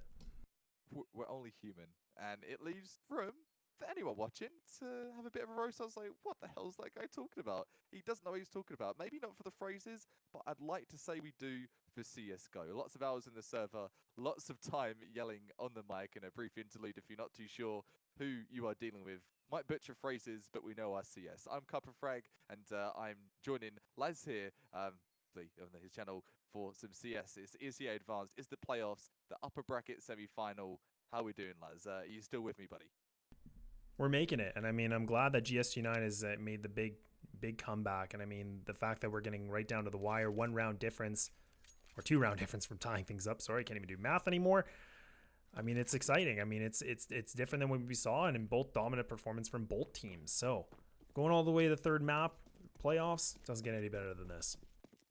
It doesn't. This is what you live for, really, for playoffs. And for the teams, yeah, you don't want it to go to best of 3, anything but that. But for a viewer, for a caster, you're like, you know what? Give me those best of 3s. You get the best plays. You get the best of everything. That's, I think, something to be said. For the teams, though, 1 player without the rifle here, just for the Tech 9, is going to be Robbie. Bit of a dodgy buy for the last round, isn't it? Dodgy is probably the best way to explain it, because right now, I mean, they're Galils, and with 1 AK with a Tech 9, not a lot of utility. That flashbang actually does work out very well, but RCF, Juicy. that's going to work. All right, gets that shot, takes down J-Dubs, tries to find another through the smoke. He's waiting on the timing. He just misses it. It's so close, but Nade is out. But Deco, he misses it, and RCF comes alive. He's able to take down more, and yeah, Gaming respawn back, but now, what is going on? It's back and forth, and now it's just down to RCF. This been like Russian roulette with how things have been going back. We're swapping out for the AK. RCF needs the ace to complete this mission. And one player, he's not out to lunch, he's out in apartments there. He's going to land the fourth. He's got 22 HP. He's not even giving a damn about the last fragger, is he? Oh my goodness, and the smoke fake comes big, and RCF pulls the ace clutch. The first ace of the BO3, Kappa. Bish, bash, bosh, and we're off. What a play by RCF. He really didn't have a hope in hell of landing that round. The wall bang up shot to start things off. 2 versus 1, no problem, guys. I could pick up an AK2, making it happen. If I'm not mistaken, I think that's RCF's first ace of the entire season and playoffs. So congratulations to him. Pat on the back, but who cares about ace at this point? You just care about taking the rounds, and I'm not even thinking he's got that on his mind right now. He doesn't even know it's an ace. He just wants to keep going. What a round. I mean, RCF, he pulls the ace, but again, a lot of help from his teammates, but that is just what you need. I mean, this guy, he's firing on all cylinders. I mean, the fact that he's able to pull up a big clutch like that in playoffs and map number 3, yeah, game, and they're feeling it. And now GSG9, they need to pick up this pistol that gives them the opportunity to make this back to an equalized 9-9. But we are going live in the second pistol, Kappa. You can't give them anything. Literally, going to say, mate, just to add on to what you were saying for EA Gaming, you cannot give them an inch because they will take 10 bloody miles for what it's worth, and that'll be the whole game. Not too much wiggle room for GSG9 to make any mistakes here, and that's where these games really, really leave you tense and buckled into your seats. Sit back, relax, as now it is going to be a bumpy ride, and yeah, Gaming, they put full force into middle, and now leaving it only just down to Exen and Robbie, the 2 players remaining. And Exen, he hears that they're rotating through spawn, and now he's giving away his position. He needs to win these exchanges, but now he's got all members of Yeah Gaming swarming him, and now Robbie won. A 1-on-4. This should be in the bag for Yeah Gaming to take this pistol. They finally reply back, hitting those double digits. You want to talk momentum? Yeah, Gaming. RCF came off an ace, gets a 3k in pistol. Not a coincidence. Momentum is a thing. Believe it or not, in my opinion at least. Take it or leave it. 10-6 is the score. First round, go the way, Yeah Gaming. They grab pistol, and they're on their way to the win of this best of 3 potentially. GSG9, full save. You see 1 flash, 1 P250. That is literally it. That's a disciplined save I've ever seen one.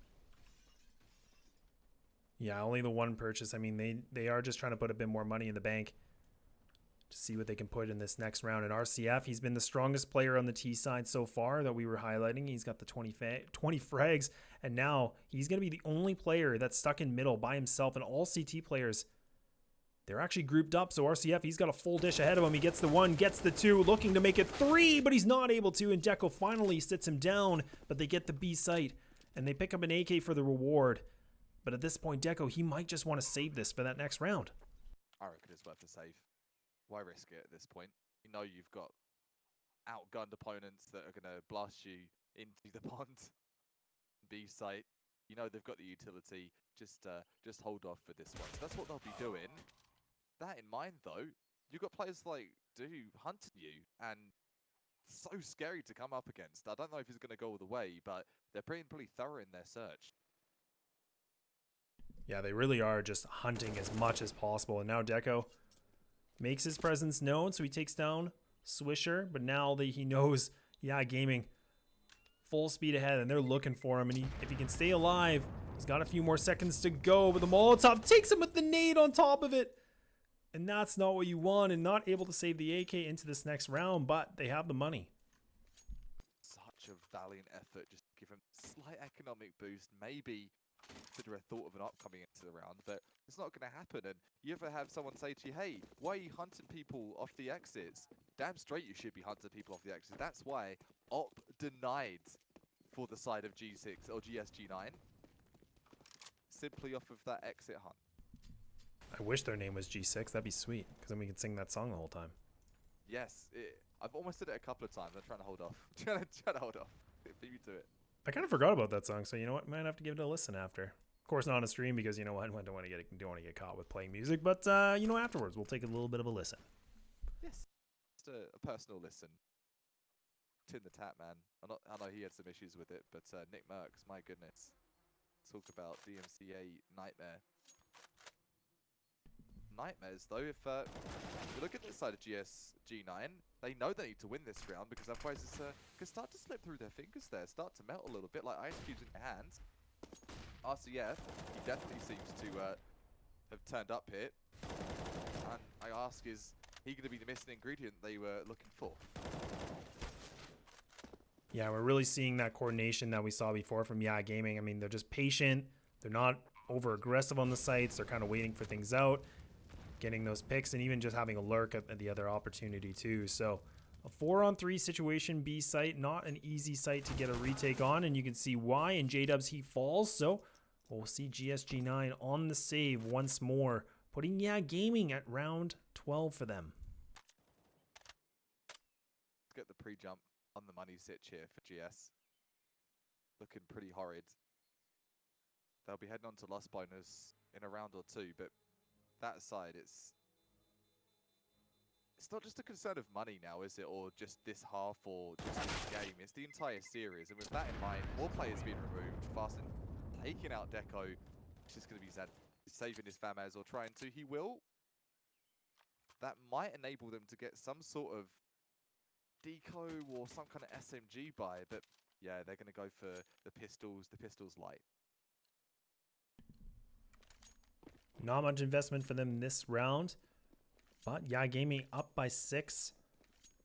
Big shift that we've seen, and I'm wondering if that clutch from RCF was kind of the push they needed to get over that hump. And now we'll have to see what GSG9 have in store for their next gun round. But if they can do some damage, that will be what they need. And Robbie finds finally one with the deagle. And now Sherps actually replies back also. So a little bit of damage on both sides of the map. And actually Sherps goes for one, and J-Dubs with the second. And all of a sudden now we're on a 5v1.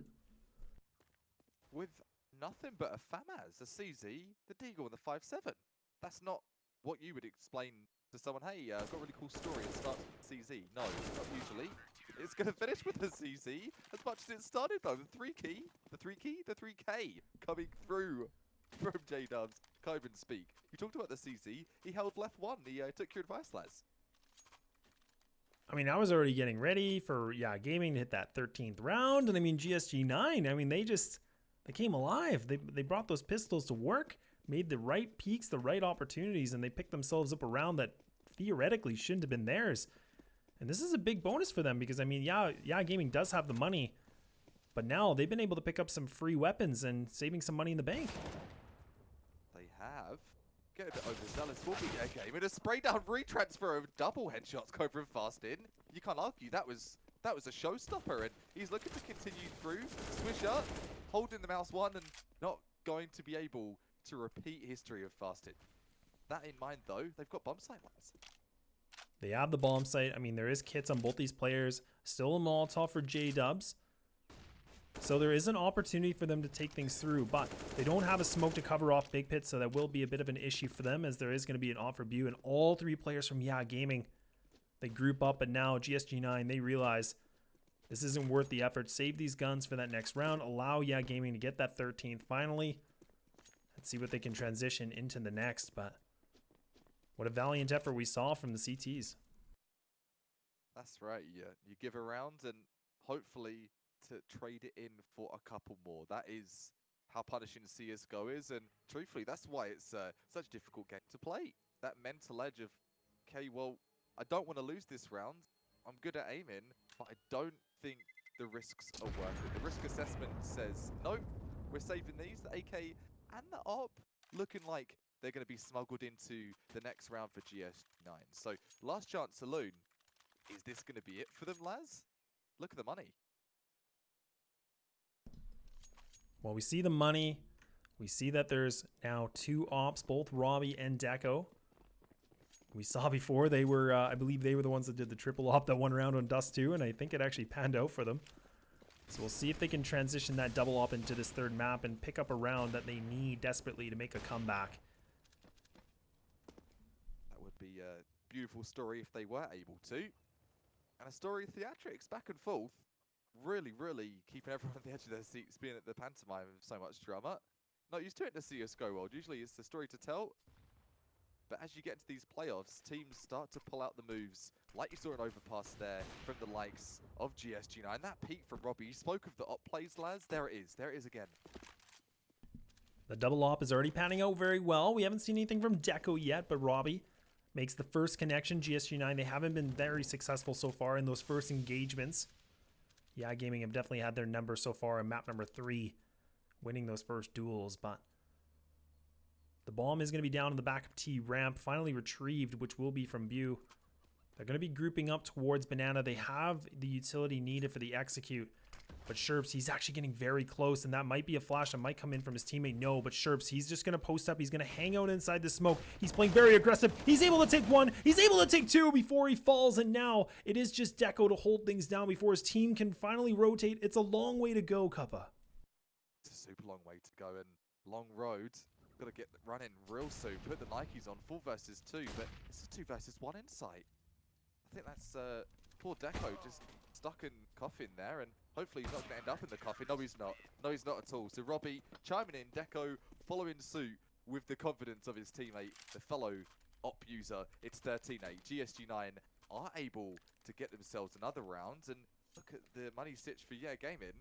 They do have a little bit of wiggle room. They've got 5 rounds in their advantage, and looking for the partial buy there, not pushing things too much. And in fact, tell a lie, that's going to be the full buy, the last minute full buy. So 2 AKs, they're going for all they can do. Yeah, they're trying to see what they can make work of what they have in the investment on the bank. But I mean, they do know now, GSG9, they have double ops.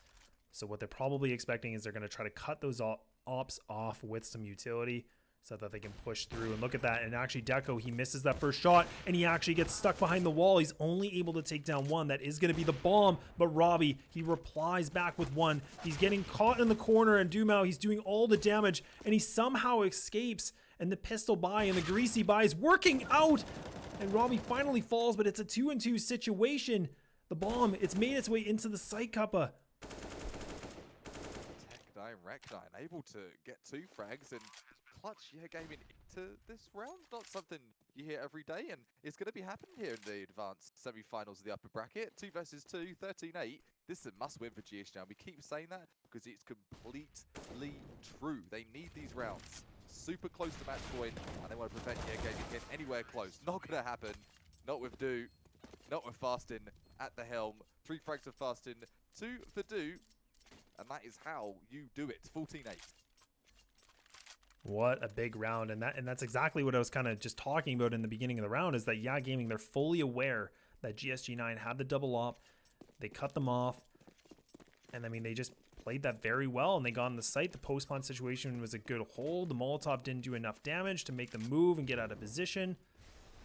But GSG9, they get another opportunity, but Dumao going to get another double tap with when he's fully blind. Takes down Deco. And these players are actually putting a little bit more pressure towards Banana, but now they're going to have to fall back. And again, losing that first exchange so early on, they just haven't been successful so far in map number 3. They've put in such creativity and trying their absolute best to make this work, and they've been getting entries. They've been doing all sorts of heavy lifting. It's not happening. Fasting, checking every nook and every cranny, checking the grandma's house. He's gonna get wiped out though on the trade. Good trade coming in from Zen. Fuzera trying to press the issue though. XN just holding in the site, so the smoke is going to block him off, but actually Bew uses that to his advantage. So he sits inside a big pit. He's creeping his way through. He gets that frag, takes down XN. A big entry in the site, but instead they're actually making the transition over to B. But Sherps, he hasn't fully rotated his teammates close by. So Gaming, if they're not careful, they could get caught. But instead, Dumao catches Sherps running through the smoke, and now J-Dubs, he's by himself. A 1-on-4, and that's going to be that. Gaming are putting themselves a match point. What a trip. What a journey it's been. Match point dawning on us for the third map of this best of 3. These players, the casters, yourself at home. It has been back and forth, back and forth. No one's out of the running just yet. The buy, though, we talked about these questionable buys. That's all they can do right now. GSG9 on that 8th round. They've got 7 more to get it to overtime. And it's going to be a big, big hill to climb with these kind of weapons. The road is long. But I mean, now they finally respond back. They pick up the first frag. And now you can see, yeah, Gaming, they're actually getting very close into middle. So they've obtained bracket control. Now they're pushing on into Truck, and Deco going to be smoked out by himself. Exon sprays. He's able to take the bomber down, so that's a good start, leaving it only to 2 players. But Fasten, he's coming alive, picking up now a double, making this the 2-on-3. And the weapons, again, is weak for the CTs. But lots of time for Yeah Gaming to make a variety of different decisions. So we've seen this before from Yeah Gaming. It doesn't matter what players, their clutches and their holds in the 2 versus X number, they've been beastly. I don't expect anything less in this scenario. You're hoping all you can to keep the game on its legs though. 3 versus 2. No reason GSG9 shouldn't get this one. The weapons, perhaps yes, against them. They've got util though, and they don't have a kit. So not a CT3. Oh, but now they go for the defuse. And I believe they should have enough time to get this defuse without the kit, like you mentioned. And a bit of an over peak from Fasten, playing a bit too aggressive. He peeks himself a bit wide in GSG9. They stem the bleeding a little bit longer. 9-15. 6 rounds to make this a tie game to push it to overtime. But it's a full buy once again from Yeah Gaming. Yeah. And that's what GSG9 are going to be looking at the face of, and just hear him yelling that. It's what their playstyle does yell as well. The randomness is so hard to play against. They do have somewhat of a decent buy. Utility is going to be there for them. The spray down headshot is going to knock Swisher out of the server as well. So advantage GS. So yeah, GS has now kind of changed their pace a little bit, so they're finally able to make these connections early on the CT side. And what they're doing is they're picking up this frag, they're falling back in the sights, repositioning themselves, getting ready. And Exton, he actually gets a bit of a sign strafe kill, so he takes down Fasten, and Fasten was one of the players that's been putting up some decent numbers, as you can see on top of the scoreboard, 16 and 15. And now, Yeah Gaming, 3 players remaining. Bomb's going to be making its way towards A. But lots of time again, Cuppa. It seems like we're always not really burning the clock too much.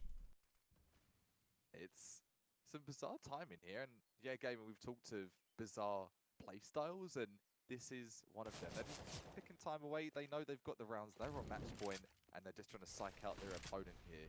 Is it going to work, though? The op of RCF says yes. That pop flash coming out from Do. That'll do, Donkey. That'll do for now. And a lot of frags are being exchanged, and RCF, he gets him through the hay, so he makes that shot. All right, so now things are interesting. It's a 2-2, and GSG9, they had that site control, but they've lost it, and now this is all for the marbles. This is what they need to pull through to take this to another round. Yeah Gaming, they just need this round to take the best of 3 home. Who's going to be Pog Champ, I wonder. 4 HP is going to be in the hands of RCFs. Just one stray bullet, that's all it's going to take. Little do GS know though, that Molotov, thanks Sentry. That's going to be massive, and the spray transfer, the spray 180 flip round is going to work there for GSG9. J-Dubs with a 3K. I've got no words for the kind of rounds we're seeing. This is also really close. Oh, so close. And now GSG9, they finally reached that double-digit point, but again, 5 rounds to go. Yeah Gaming, they get the bomb down, but it's just not that much of a boost that they can get for, you know, a full buy. So they are going to go for the Tech 9s, have the Deagle for RCF, a little bit of utility. So this gives GSG9 that opportunity to pick up another round, but we have seen before, whatever kind of buy you want to call this, we've seen Yeah Gaming pull some miraculous play with it. The Tech Wreck buy. Yeah, you don't... We've seen 1 Tech 9 today. You've seen 4 Tech 9s on a team. The kind of speed that Yeah Gaming do put behind their plays, so that vigor, this could work. This definitely could work. You saw the plays with the flash and taking out the upper arches previously. These Tech 9s at speed, just maybe, this could bring something. So you see one coming in here from Do. and an op for you. So that changes the round instantly, lads. Something could happen. Yeah, I really want to just point out that trigger discipline and the bullet management from Deco. I mean, that was so important. But now talking about important, I mean, those are 2 extra frags that have been picked up now for the Yeah Gaming squad. And all of a sudden, it's back to the 2-2. These are just the nail-biter rounds. The bomb is down. It's right in front of you. He's just posting up beside the bike on truck wall. I mean, Deco, he's trying to do a bit of a different play. He's playing inside the apartment, so he's trying to find the back of the players, but he gets the free kill against Dumao. So now Bu, by himself, he's got the bomb. He's able to run all the way to B. He's got plenty of time, but the rotate's already coming through Sherps. But now Sherps, he's going to have to make this connection. He can't miss this. He can't. Must hit shot. And he's going to do it. Denying the ace for Deco, but he doesn't give a flying care because it doesn't matter. They're getting the round. 4K for Deco. 1 frag chimed in from a teammate. It's 15-11. Only 4 rounds separate GSG9 now between themselves and overtime in best 3. Yeah, gaming. They've got the full AK buy. No op in sight. No op in sight for GSG9 either. So, point in the game. Money's tight. The plays, they're going to have to be tight, calm, collected. No mistakes can be made here. And even J-Dubs is getting very close again. And look at this aggression. He's trying to make something work. But Robbie, he's able to get that immediate trade. And now the CTs, they have to fall back. It's a 2-2 split. So both players at B, 2 players going to be at A. And yeah, gaming. Early on, Kappa, we're at 1:26. And look at this. I mean, lots of decisions to be made here from Yeah Gaming. Lots of utility that they can use for a smoke execute. But that's about it. It's an eye for an eye, the kind of plays we're seeing. It's like, I'm going to trade this. What's happened afterwards, I don't know, but I'm going to trade this. We've seen that time and time again at Kara and Banana, and it puts us at this stalemate for a good 30 seconds before anything's happened. The util's going out, you mentioned it, Laz, and Swisher, he's got another smoke. So I think 3 smokes left for the likes of Yeah Gaming. Looking like the B execute, but is this the final answer? Is this the final push that we need? And now the executes coming in, the smokes, the flashes, they're landing. So it is just down to Sherps and also Robbie. Robbie's spraying. Sherps is able to win the first exchange. He's looking for more. He's able to get 2 before he falls. And now Robbie needs to stay alive, finds the head of another. And it's all just down to Swisher. He's the strong player from Yeah Gaming. A 1-on-2 situation. The bomb, it's planted. And he escapes the Molotov in time, but both Deco and XN, they're pushing him. They're looking for him, and they find him, and they stay alive a little bit longer, making it 12-15. GSG9. The comeback is coming real. It really, really is. And I was hoping we weren't going to have a 1G moment there. I saw the molly. I saw XN run into it. Like, no, please. Stop it. Don't do it. He didn't do it. 15-12. He is going to survive. And there comes the timeout. I believe, if I can take that the caster's guess, that's gonna be from Yeah Gaming. I think they're a bit scared. I would be too. I mean, this is exactly what we talked about. I think this was map number 1. We had the one team. I think actually maybe map number 2. But either way, you're on match point. There's a lot of pressure. I mean, it's 1 round to win. It's like, hey guys, we've been doing great. Well, 1 more round. But once you start losing those rounds in a row, it starts to change how you're feeling. You start to get a little bit more nervous. Your nerves are starting to hit you a little bit. I mean, we are in advance, so we are seeing that higher level of ESEA. But definitely there's a point for every single player, and I think we're seeing it right now in GSG9. It's been a bit of smooth sailing for them. They've been clawing their way back. I mean, at one point, I think they were at 6 rounds, and they pulled 6 in a row. Yeah, that was 7 behind Gross, and you're right. They've really been flying with sailing colours, to say the least. Early one coming out from J-Dubs, damage inflicted as well onto Yeah Gaming. So this buy, the false after false after false, yeah, you're going to see us in loss bonus for Yeah Gaming, which enables some false buys and got a little bit of money in the kitty if they were to lose this one. Bottom line is though, don't really seem to have the answer here. They keep making these entry attempts, and GS, they've got the plays. They've really just held a big pause for Yeah Gaming, but now they're finally pushing through. So there's going to be Sherps and J-Dubs. J-Dubs just cleaning them apart. Sherps, he hasn't given away his position yet. Gets the spray. That's going to be the bomb. He stays alive a little bit, but he sees Dumao just playing around the box and takes him down. Now Dumao on a 1v3 situation. He's got the AK. He actually doesn't go for the full plant, so instead he decides to fake it. Playing very aggressive, trying to find some bodies. but he finds the shoulder, which I believe was Exen. He's still hunting. This is what I was talking about. This is isolating those one-on-ones, looking for any opportunity that you can to take down any CTs. And he's playing this patient. He's baiting the time. But no bait, no caught yet from GSG9. Nothing given even a sleeve of a CT. And that's going to end him to be removed from the server. So you talked about the isolation. Let's talk about the fact they weren't baited there. GSG9, they're not being tripped. They're not going to slip now. They're looking out for those banana peels like Mario Kart. And yeah, gaming, a one-trick pony, it's not going to work right now. They need something big. They need some hard execution here. Otherwise, you're not going to be able to trick GSG9. They've got 12 wins in this season. It's not a noob team they're up against here. Definitely not. And now we're only 2 rounds away from taking this to overtime. Money is spent. Yeah, gaming. They put all the money on the board. And GSG9, they just have to spend as much as possible. No ops for them yet.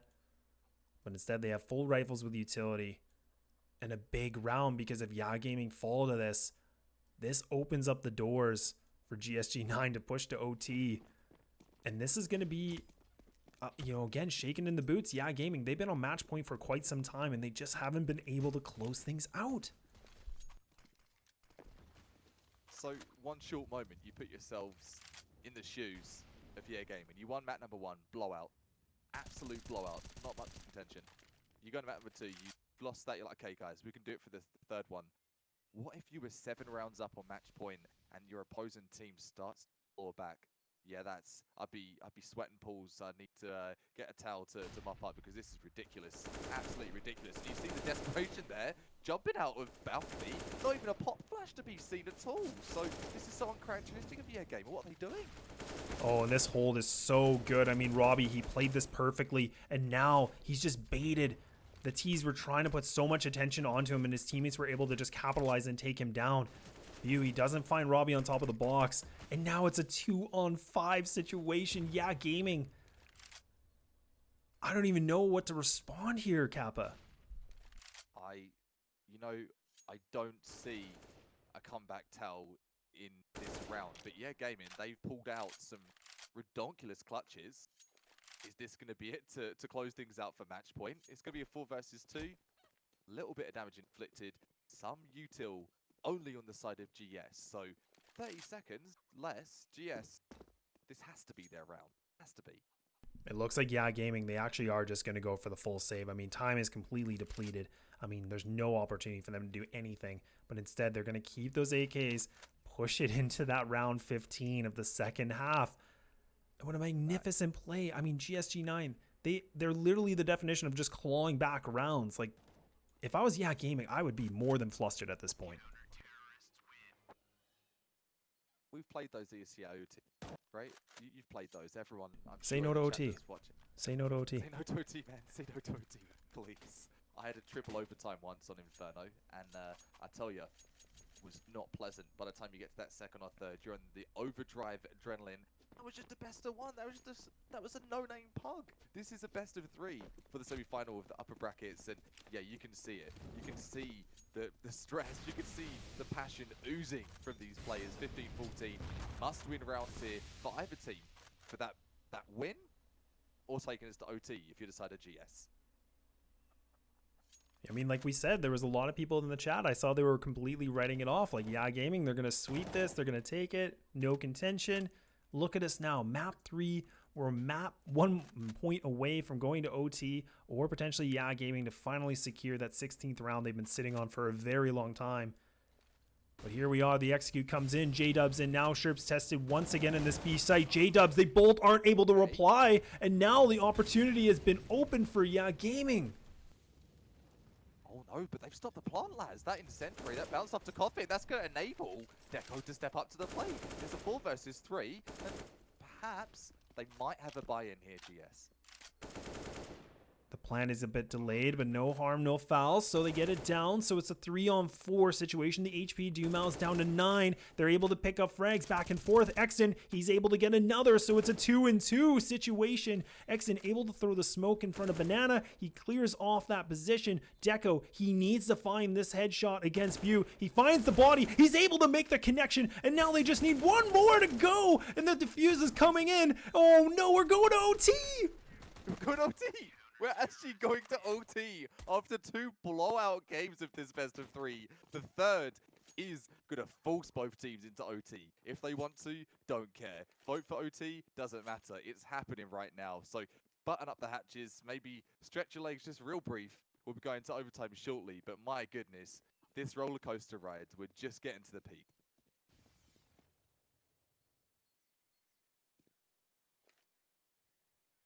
You know what I'm thinking right now, lads? What are you thinking, man? Wow. Wow. Oh, wow. Owen Wilson, wow. Super massive wow moment, and that's if you're a fan of GS or not. You've seen them. Well, I'm sure you're under the name going forward. Yeah, Gaming, 16 wins in regulation for the season, and for GS, 12 wins. But right in this game, none of those previous stats matter. Just matters what they're bringing to the server. 7 rounds behind GS, lads. Let's talk about that real quick. What a comeback for GS. Yeah, and just talking about like momentum and mindset, I mean, yeah, gaming, how frustrating you can be, and like just that negative mindset. I mean, they had that round really close in their grasp. I mean, they didn't lose a body when they got on the site, and then they essentially lost a 3-on-5 situation.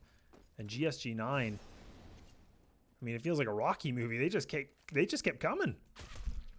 Didn't they? And RCF, right? Let's see. That first half finishes with an ace. NBD. No problem, man. Ace, 3K in the first round. It was 11... I want to say it was 11-6, lads. If I can recall correctly.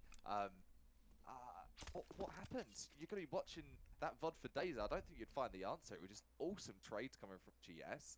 And they kept pressing the issue. They didn't give up. It just really seemed like GS was able to just have the one player really show up at a moment and then really just be that big distraction. And yeah, gaming just weren't able to get those frags that they needed to really open up the rounds for them on the T side. But I can't believe we're here. 15-15, map number 3. God. Who would have thunk? He would have thunk it, damn straight, man. And who would have thunk it as well for these players? Not let alone being a viewer, or for us and casting desk in the behind the mics here. You know that you won 16 games. You've got a little bit of confidence, and let's take it all back a sec. Actually, you've got lots of confidence. You're undefeated. You're absolutely undefeated. So for GS, they have faced some losses, and maybe that's an advantage for them at this point, lads. When you break it down to those fundamentals, mindset, the psyche of things, yeah, gaming, they've not been put against the wall like this before, and I think it's the first time all season and all playoff long things have been such high pressure for them. Yeah, and I mean, this is kind of the thing for GS, because now they can kind of have that team talk and be like, these guys are beatable. Like, this isn't, you know, a team that's, you know, they're undefeated, yes, but they definitely can be beaten. So the Coach Carter moments come out from both teams, I'm sure. But I mean, like I said in the very, very beginning of this, you know, best of 3, is that more pressure is on Gaming, because they have now been undefeated this entire time. So that added pressure that they just have to keep it going can definitely pull up. And I mean, GS, they've made the big statement so far in this best of 3. They have, and just looking at GS, Zen's USP there, over 10,000 frags. 1,000. That's you know, that's a few. Like, that's a couple DMs, I guess. Yeah. Just a couple of spins, 360. Pro is fine. You know what I'll tell you? I mean, I've had a bowl of pho, or other people call it pho. I've been sitting here for like 3 hours, and it's I mean, I'm happy about it because this game has just been nuts. But at the same time, I looked over, I'm like, oh, I forgot about you. Don't forget the pho or the pho. I call it pho.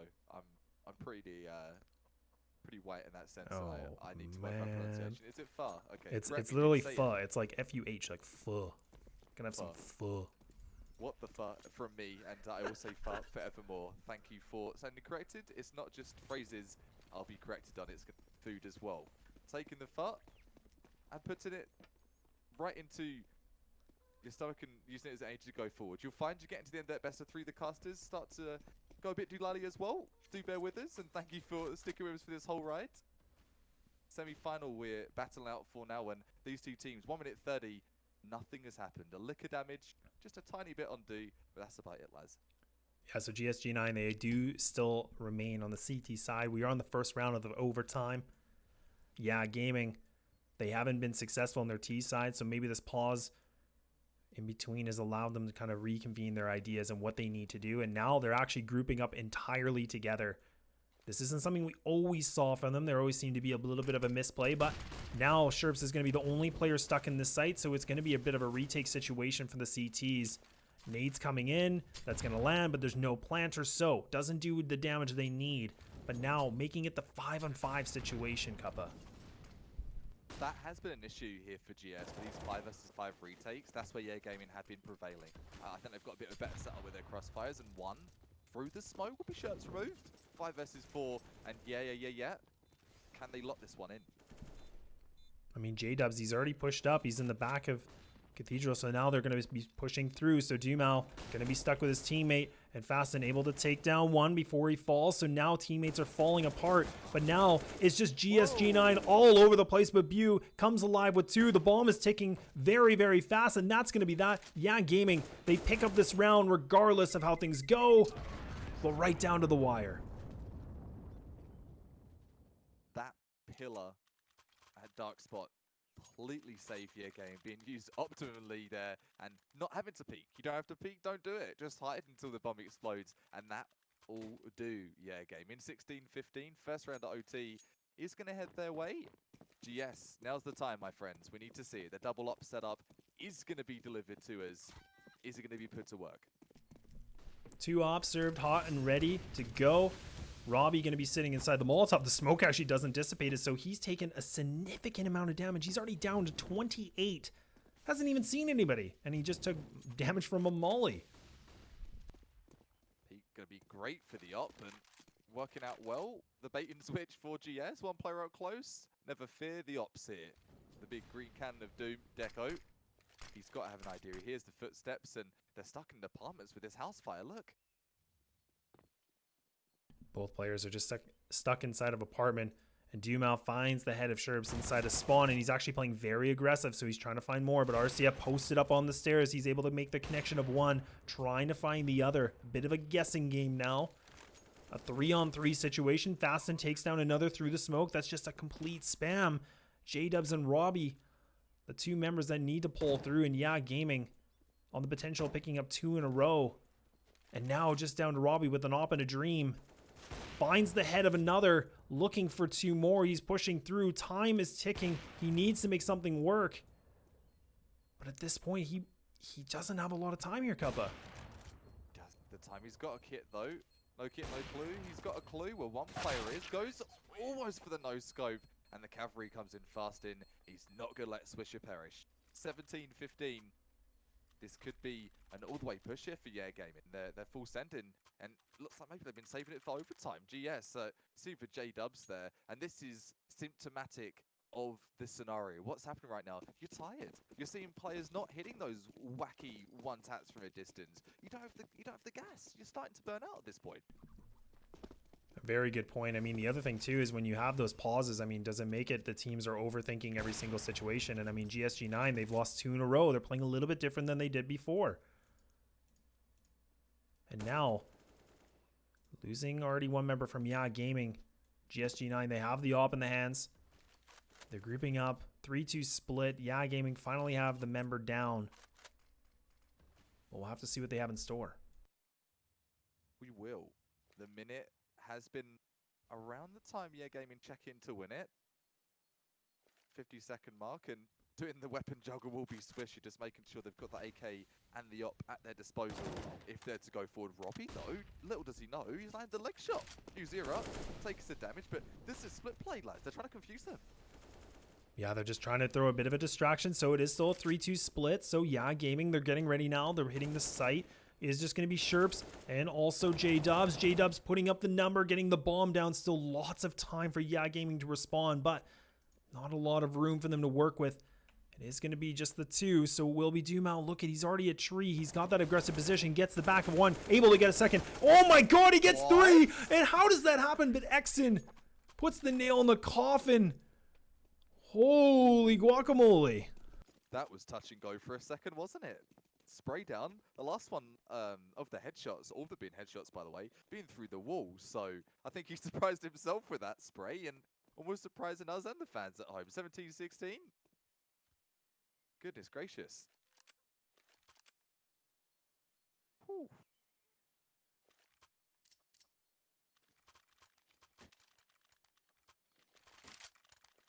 Just that one for a second, and let's delve in to another half, shall we? GS going to be now on the T side. Yeah, Gaming, where they do feel more comfortable as per se for the previous half on their CT. Let's see what they can do.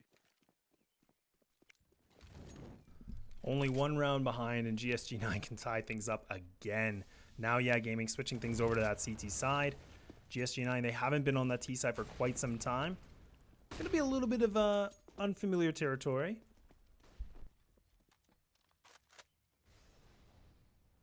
Good mention, lads. If you get caught in like an opposite side mindset, so you're on T for what, like 20 rounds or for an extended period of time, then you go over to CT, it can be a bit confusing. You can make a couple of misplays with fatigue too. You talk about mental fatigue, not even your reflexes. You might just have a potato moment, and this is where those moments can happen, and where it's probably the worst time for it to happen. Something that you've got to always got to have an eye on as a player. Know where you're at in that.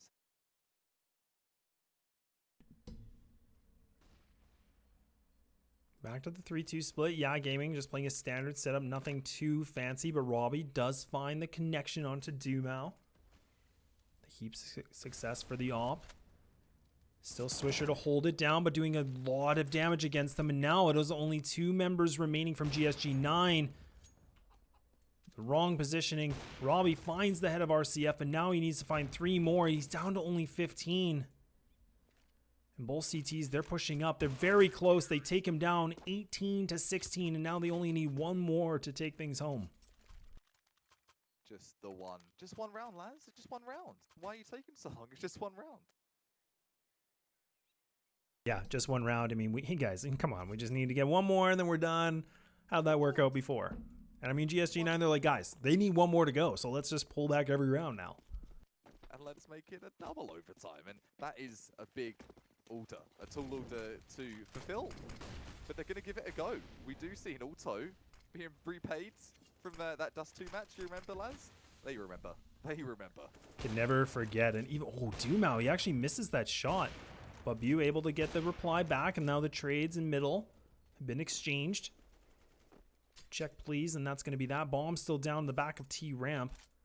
Making it a 2-2 now, so both, yeah, Gaming, they're not doing anything, again, fancy. They're playing the standard setups. They know they're on the brink of taking things home, so they don't want to do anything too drastic. But Dumao, the one man to hold things out at Banana, he is just going to be the lone player now. They've actually decided to go back to the 1 and 3, so he needs to make this connection. If he doesn't, this could be trouble. This could be trouble. We need to see that collab. See the sparkle speed. Let's see. He grabs the 1 wall bang headshot. That'll do J-Dubs in. 2 players super lit, and yeah, Gaming, they are not out of the woods yet. This is a 3 versus 4, but for what it's worth, it's kind of like a 3 versus 3. That HP situation doesn't even make a full 100 HP.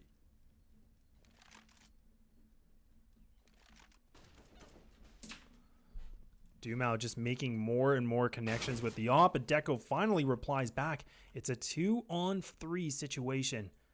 Bomb to be planted from Deco. But Exon right behind him. He's playing in the dark corner. They need to find one of these players, but now it's all just down to Exon. He has to go through, but Fasting comes up big with the double. And yeah, Gaming putting themselves at 19-16. They take things home finally. A series. What a best of 3 for a semi-final. We said it at the beginning. It felt almost like a final with the kind of plays that were being put down and sealed, signed, delivered, stamp of approval from myself, Cover Frag, and Laz. How you feeling, man? What was that? Wow. I mean, I'm just going to say your phrase. I mean, just wow. Honestly, I'm a bit speechless. I mean, it was both one-sided on both maps. And oddly enough, GS picked us too. Did not go their way. And then we go into the other map. So both teams just dominate on their opposite picks.